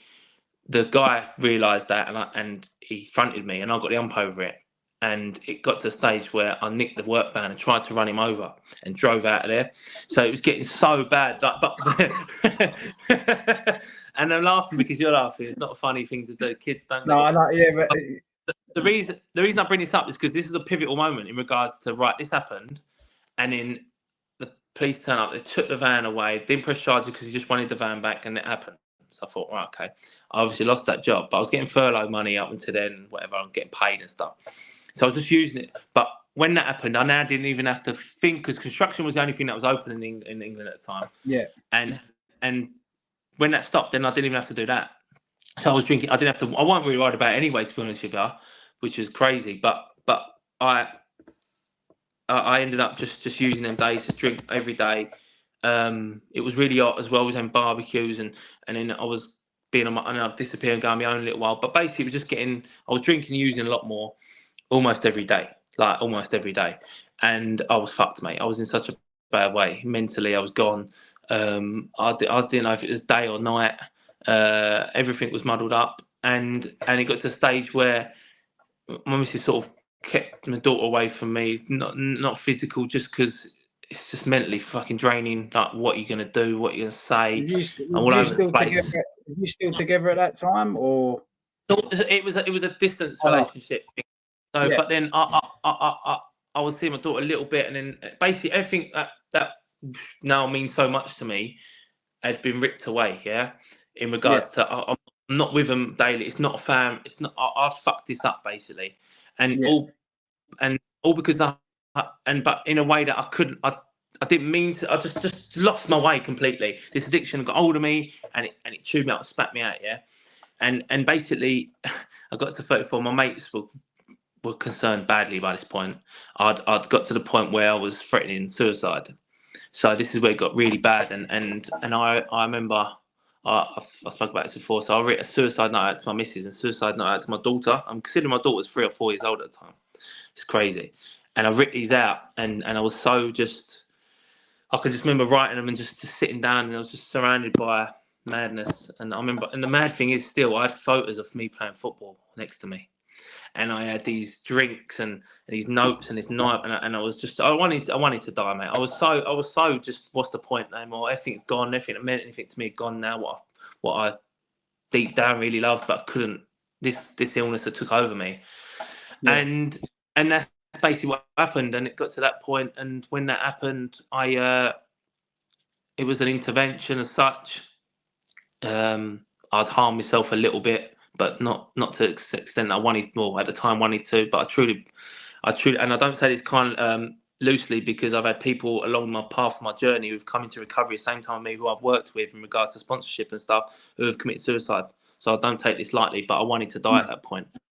And it's not an easy thing to say, but it was, and that's basically what happened. And then my mates just got involved, and my missing brother and bits and pieces, and they contacted the PFA. And I had no phone, I had no car, I had just about had a roof over me that weren't mine. I didn't really have any clothes. I was just a mess. Like within 12, 13 years, the life had just got progressively worse. The illness had took over and just swallowed me up, and I was fucked. Yeah, I was getting payday loans out every day, every single day, as much as I can. £500. Fucking $4,000 payback. Just get the fuckers. Just get them. Just to keep going. And and this happened, and it just got kind of. They spoke to the PFA basically, and through me being a professional footballer, obviously you're a lifetime member, which I didn't know about, didn't care about either. They said come down. They drove 2 hours to my house, or the house I was in. 2 hours, drove down to my house, or the house I was in. Sorry, and said, I've got this number, you need to speak to this, because they spoke to him, but I needed to speak to him. You need to speak to this guy, because I've had dreams you've killed yourself down. I'm getting this messages. It was just a mess. And I said, no, fuck off, I'm not calling them. I said, they want to speak to me, they can come and call me and help me. And the reason I talk about this, it shows the insanity of it all. Insanity of the childlike mentality. And I'm not saying this to be flash, though. This is what happened. But doing work on myself and writing about this stuff and really going in depth and speaking to people and counsellors and stuff like along my way, I understood. The reason I'm saying this is because this is what happened, and this is my thought process at the time. I was a childlike mentality that they want to help me. I've got this ego. I've got nothing. I had nothing. Everything had gone from me, but I still felt, no, they just need to call me.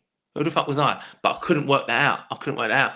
And eventually they would not leave until I spoke to him. And I spoke to him on the phone, and I was so flash and rude and blah, blah, blah. But I've heard it all before.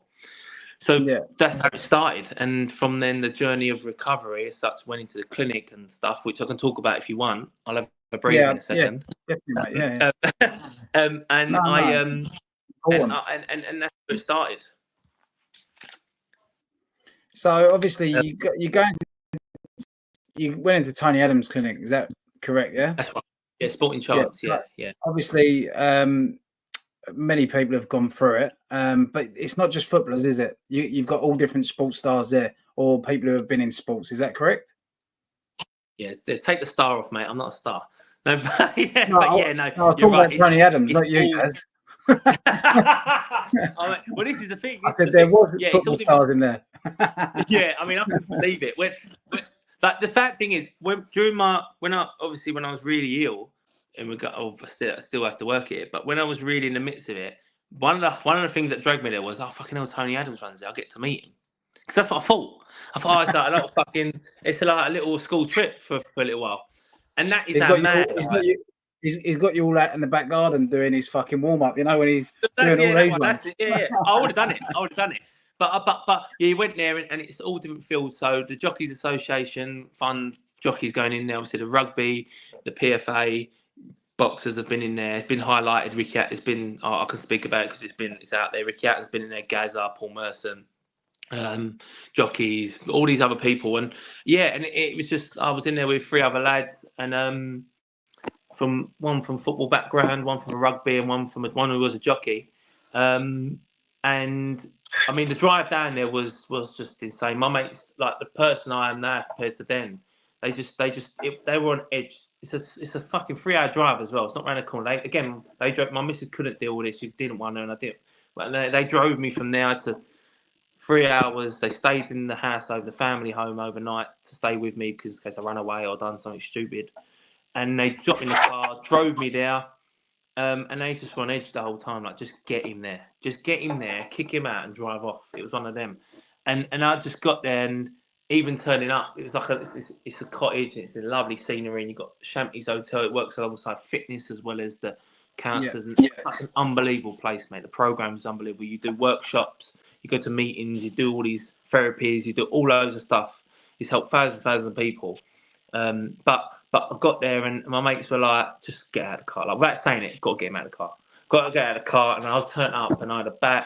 He had to give me clothes. I had nothing really. I had bits of clothes, and I had like a carrier bag with like drinks in. Like, I had not drinks.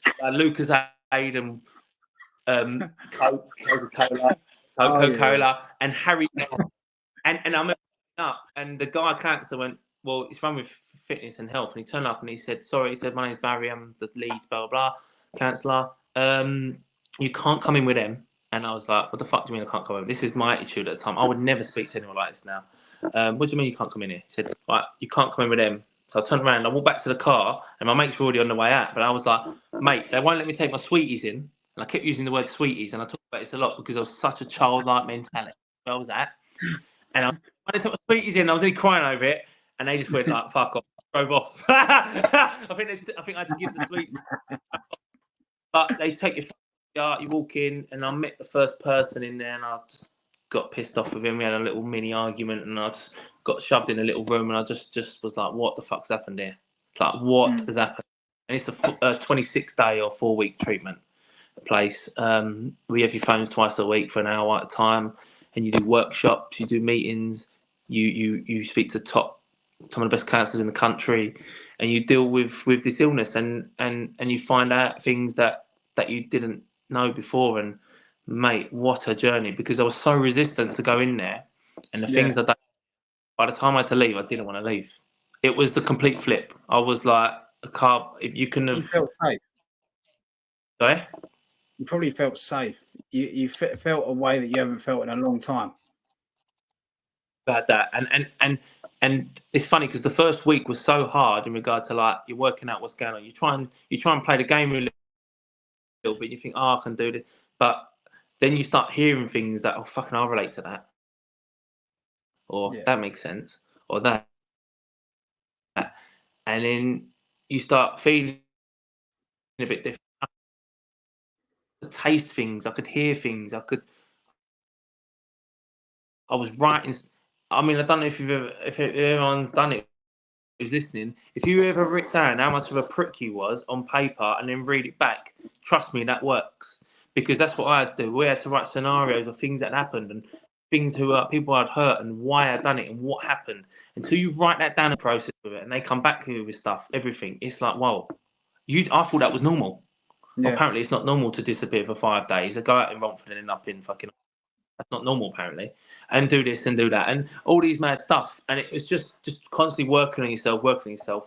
And the last week, I did not want to leave. I was like so upset, and I was just for me, the turning point was a thing called art therapy.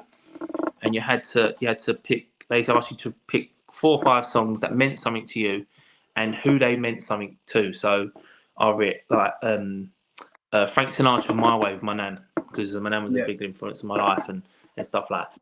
I always love this song because I've done more Fire Crew because I listened to the era of music that I come from. You just broke up. Say that again. Gary's and right music and the radio stations. Are you on Wi-Fi or 5G? Daz? I said it was more Fire. Oh, more Fire Crew. Oh yeah, that's a tune, bro. Yeah. Cool, mate. You all right? Yeah. It just keeps cutting in and out, but that's all right.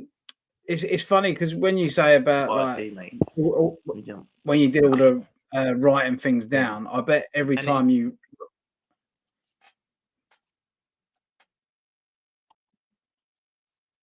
Can you hear me? Yeah. Got you, mate. Got you. Sorry, mate. Go on. Got you. Yeah, I was going to say, when you was writing all them things down, when you said that what you'd been a prick for, I bet every time you could put next to it. We've lost him a little bit. Anyway, well, if anyone's got a question, please put it in, because I think Darren's done really well so far with, but I've lost him 1 hour, 37 minutes in. But I think at the moment, see if I can get him back. We will have a look.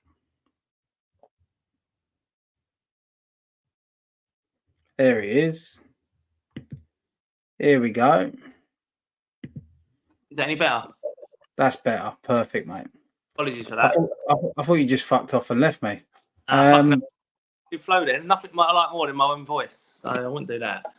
But I was just saying, when you was writing down everything that you said you was a prick for as well, I bet every time that you wrote it, you could have put when I was drinking, when I was doing this, when I was doing that.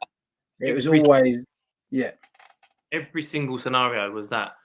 Look, we all make mistakes in life. We say things we don't mean, stuff like that. But as I said to you earlier, the consequences were getting worse because of drink, and that's basically what it was. The consequences just kept getting worse and worse all the time. Yeah, only by that.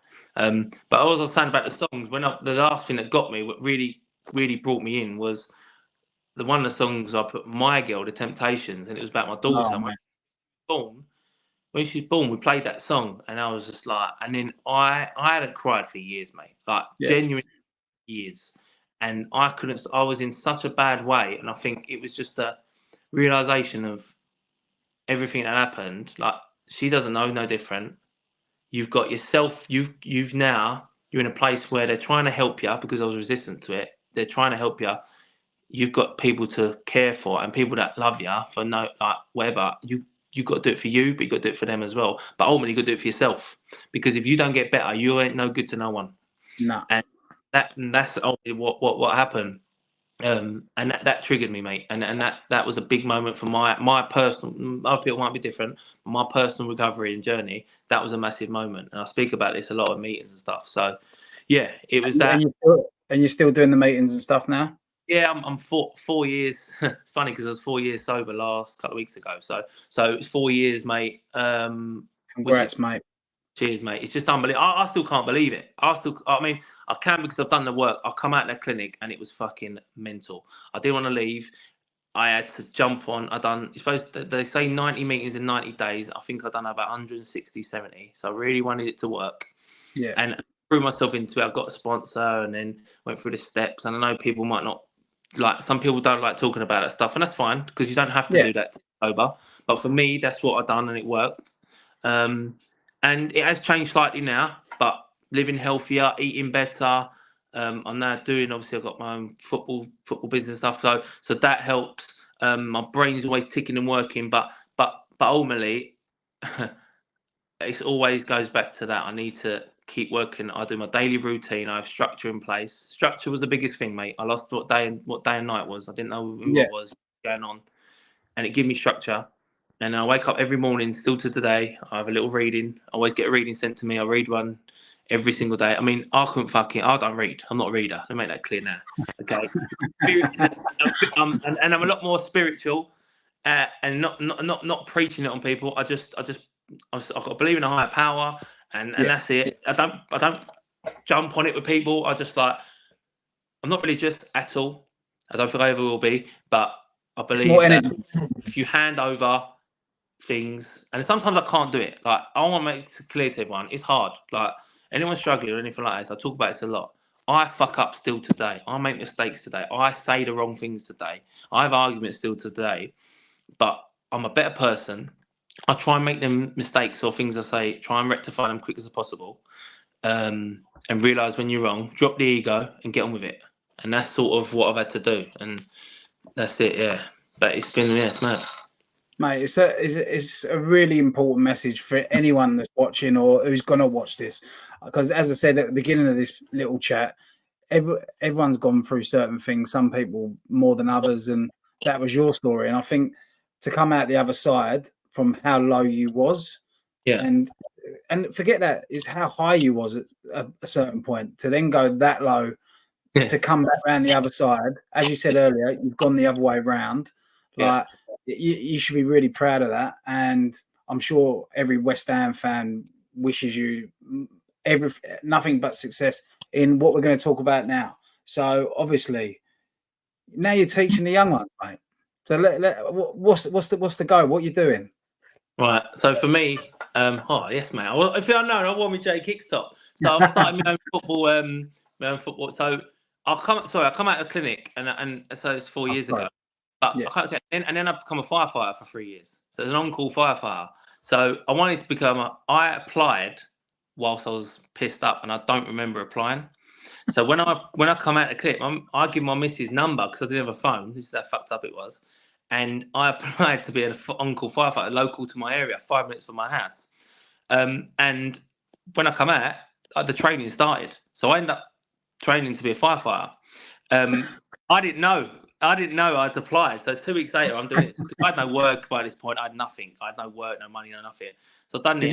Did you think it was an audition for London's Burning again? Well, I thought it was. I thought I'd be pretty good at that. I thought, yeah. That's funny. Years ago, I played against one of them in a charity game. One of London's Burning people. It's weird. But yeah, I just applied, and then, but with that, obviously, it weren't loads of money because I wanted to be whole time. It was an on-call thing. You got a pager, and you had to live 5 minutes from the station. When the alert went off, you had to quickly get to the station, get on the truck.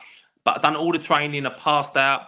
I done all the BA stuff, and it was unbelievable, mate. For 3 years, I loved it. I absolutely loved it. It got me back into being groups of blokes and bringing all the skills together and that. And basically, by doing that, but it wasn't. And money. I've had money and not money. Like, it's not really a problem. But I felt I had to give back to as many people as I could and help as many people. And it was wasn't voluntary because you got paid, but it was very limited money wise. But you give up loads of times, 100 hours a week. You had a purpose. You had a purpose as well. And I've been on instances where I'd helped to save people, like genuinely, like some really serious incidents where, I played a big part in helping them. So that happened. But then ultimately, obviously, my family, we repaired things, and not that it was too broken, but it obviously was in a certain aspect. And since then, we've had another kid, Chloe, who's 2 now, so it's crazy. But that's my recovery, baby. So yeah. But that's happened. But obviously, good things happening. But then I needed to. I want to provide. I want to provide, and I want to be there as a good dad and a partner. But also, I want to provide for my family where I can. So I kept going back to football. I thought, well, I'm good at football, and I've done a local session. A guy who managed one of the local teams, under 16s, approached me, messaged me on Facebook or something, and said, I heard you played for West Ham years ago. Can you come do a session with my lads? Blah, blah, not really listening to me. And I've done it. And it's the first thing I've done in football in ages. Yeah. I've done it. I thought, that was all right. That was decent. I just done basically what I was taught with a little twist on it. See how it went. It went quite well. I thought, fuck me, this is all right. Off the back of that, someone played them. I done a one-to-one session with them. That went good. Another person. And I've done a first camp. And within 3 months, I've done a camp. And I think I had 8 people on this camp. And I was just over the moon. I was so happy. I was doing sessions. I was using my brain. I was putting together these plans. And it was just like a 2-hour, 3-hour session, 2-hour thing, 2 hours, build these games and football stuff. I thought, it's gone all right. Kicked on again. And within, I'd say, the last 6 months, I think I've coached over 212 kids. So for me, it's gone crazy. Just locally. So I've either attended a camp or one-to-ones, but I've really honed in on what I was good at. And ultimately, I've done all these jobs I didn't like and thingy. I'm pretty good at football, and I'm pretty good at putting across what I've learned in football.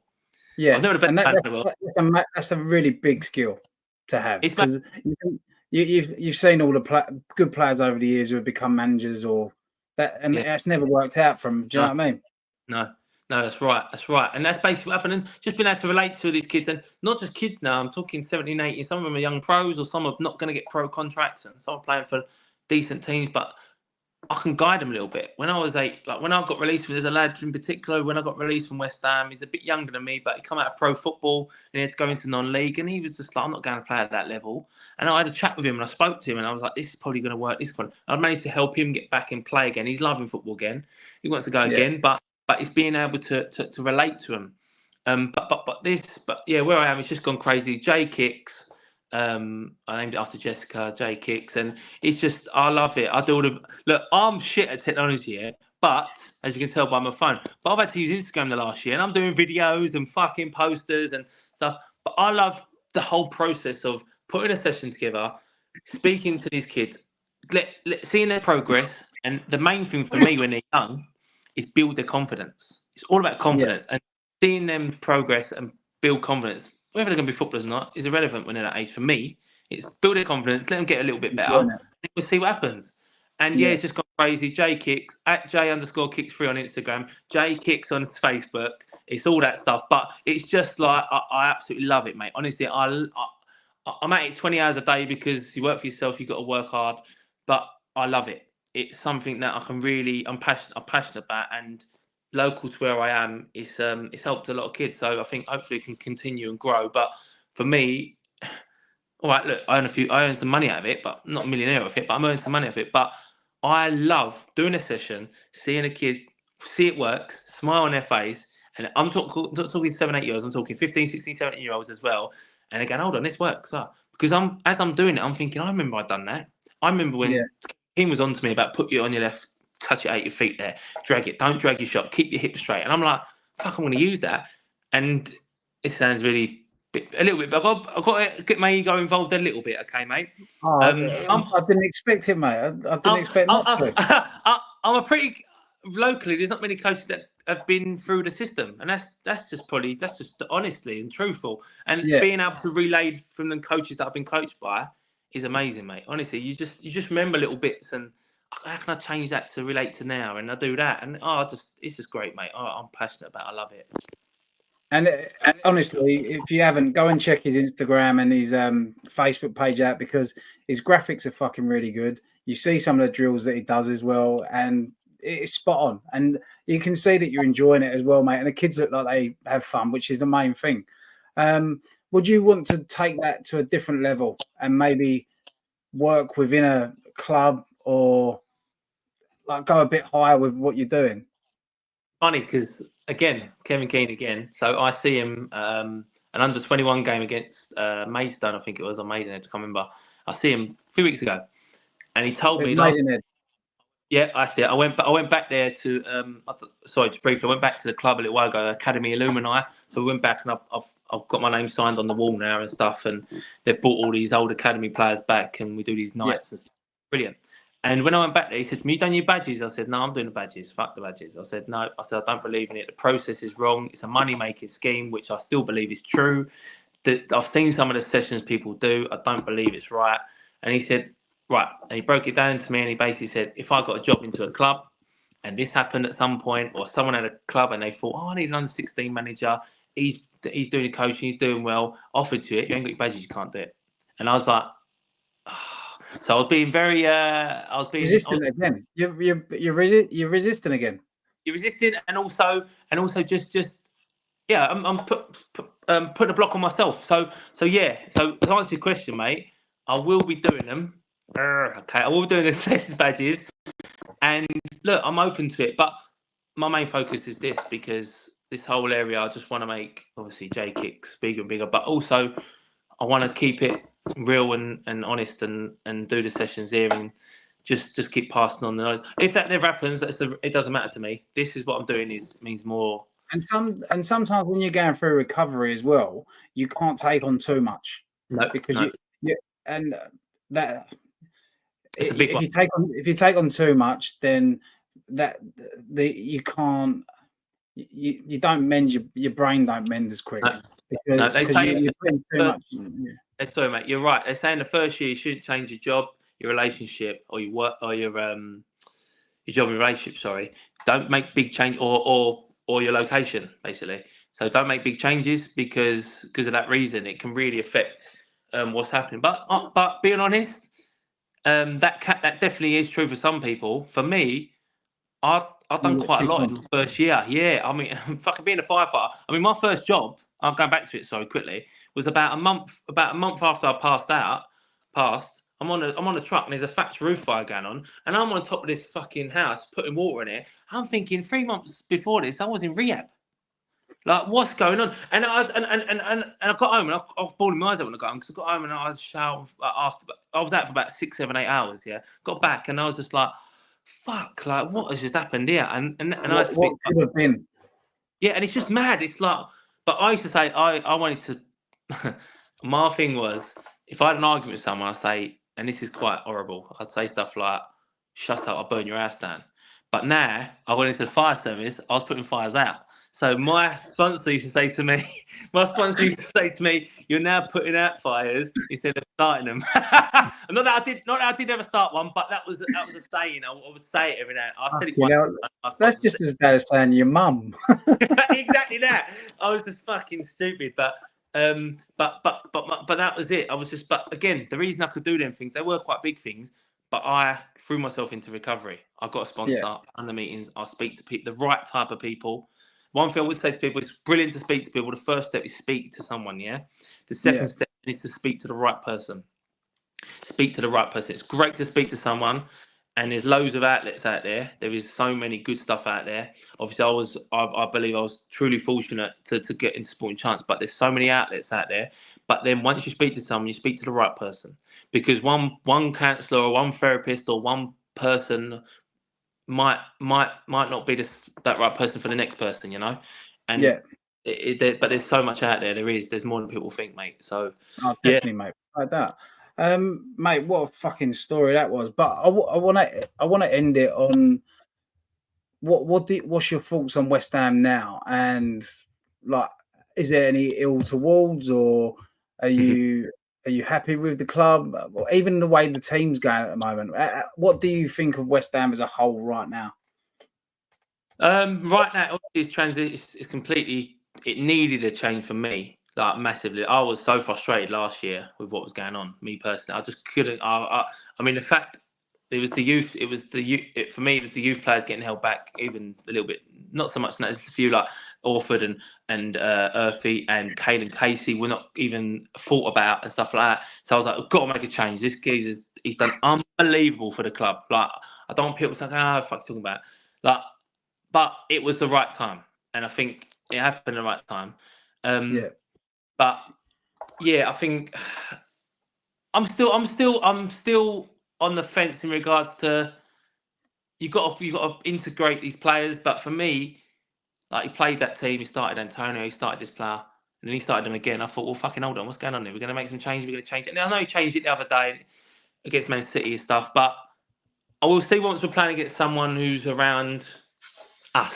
I don't know, like a Brentford. Yeah, someone there. Let's just have a look then. Let's have a look where he plays and his style. I'm still not 100% sure on the style. What not regards to what he's doing, but yeah, in regards to what is his plans? Like how is he? What is he trying to do? But I think look, he's made loads of changes. Zuma, Agard gone, which I think was the right thing. He's brought in these players. They're good players, obviously really good players. Obviously, Bowen's still a kudos, unbelievable players. Paqueta's still there. Unreal, I think I'll say boring. I'll say boring if I say I've got to get the top 10 this year. Ultimately, with all the silent stuff, you've got to be pushing higher. So we'll see. We'll see. But yeah, I don't. It's funny because obviously I can't really gone for the whole interview. I spoke about Mark's testimonial, but I was going to use it because I'm only going to do one. Oh, I won't say nothing. I was going to do one question from someone. That was it because I was going to bring it up, but I'll wait for the question. But all I was going to say was Mark. Obviously, Mark in that role now. I think that people can say some people that actually have been saying, in my opinion, a load of bollocks about him. But for me, him in that position, he genuinely cares about the club. He's very involved in transfers and stuff like that. So I'm just going off what I know is little bits I know behind the scenes, but also what I'm seeing at what everyone's seeing. They will not be signing players. I don't believe that he won't have. There might be a couple. Yeah, he's got to have. He's got to have. So I'm a little bit. I'm confident. Yeah. And West Ham in the 90s, they were fucking useless. So anything, like, I don't care about success because I watched West Ham when they were shit. No one really understood. West Ham, we had Matty Holmes. Sorry, Matty Holmes. I liked you, mate. But we had Peter Butler and all these good players. But like, we didn't win anything. No, it wasn't what it was about, was it? It never has been. No, it never has been. And I mean, talking about last year, like for me being over in Australia now, I've got to get up at fucking stupid o'clock in the morning to watch it, right?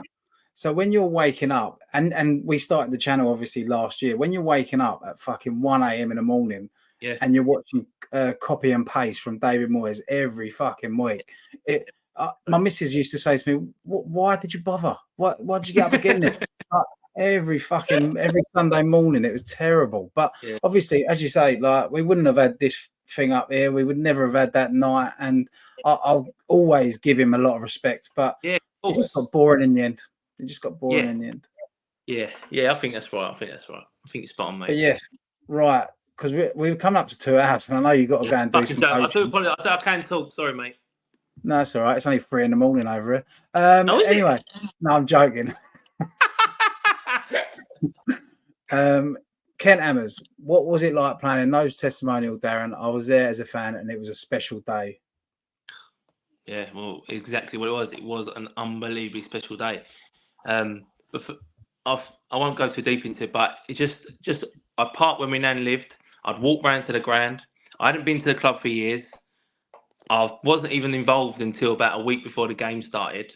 So I was pestering the life out of Mark to get a fucking space to play, annoying the life out of him. And he actually messaged me, and I was sitting in Fords on a stall, eating a fucking sandwich out of tinfoil, whilst he's asking me if I want to play in his testimonial. I said, "Yeah, mate, that'd do. I'd have a bit, please. Yeah."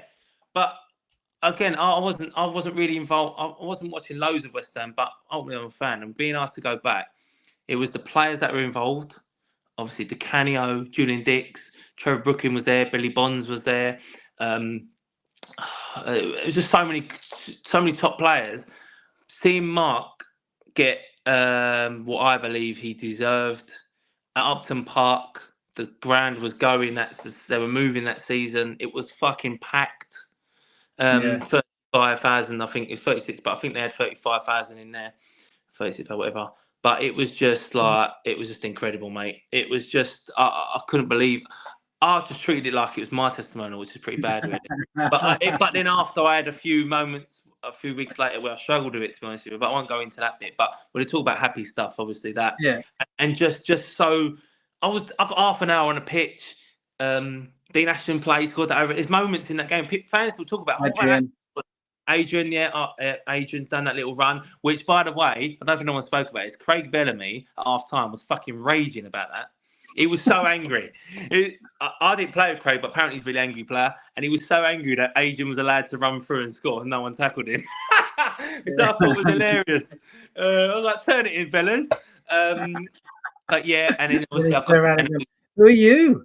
Yeah, exactly. It was so funny. But it was mad. And then obviously I got to take penalty. I scored a penalty, which is just unbelievable. And I got moments for that. That moment was just incredible, mate. It's a fan. I'm a fan. I'm a fan that played on that pitch that day. So that's yeah, exactly right. It was a great atmosphere. No, it looked good because I watched it on TV over here. I had a bit of tear in my eye because it just looked like a really special day. It was just it looked good. So I'm glad that you got your goal and you got on. But I did actually, when I was doing a bit of research, I saw you did a little fan cam outside the ground with West Ham Way. Yes. Good friend of mine, Dave Walker, as well, an ex.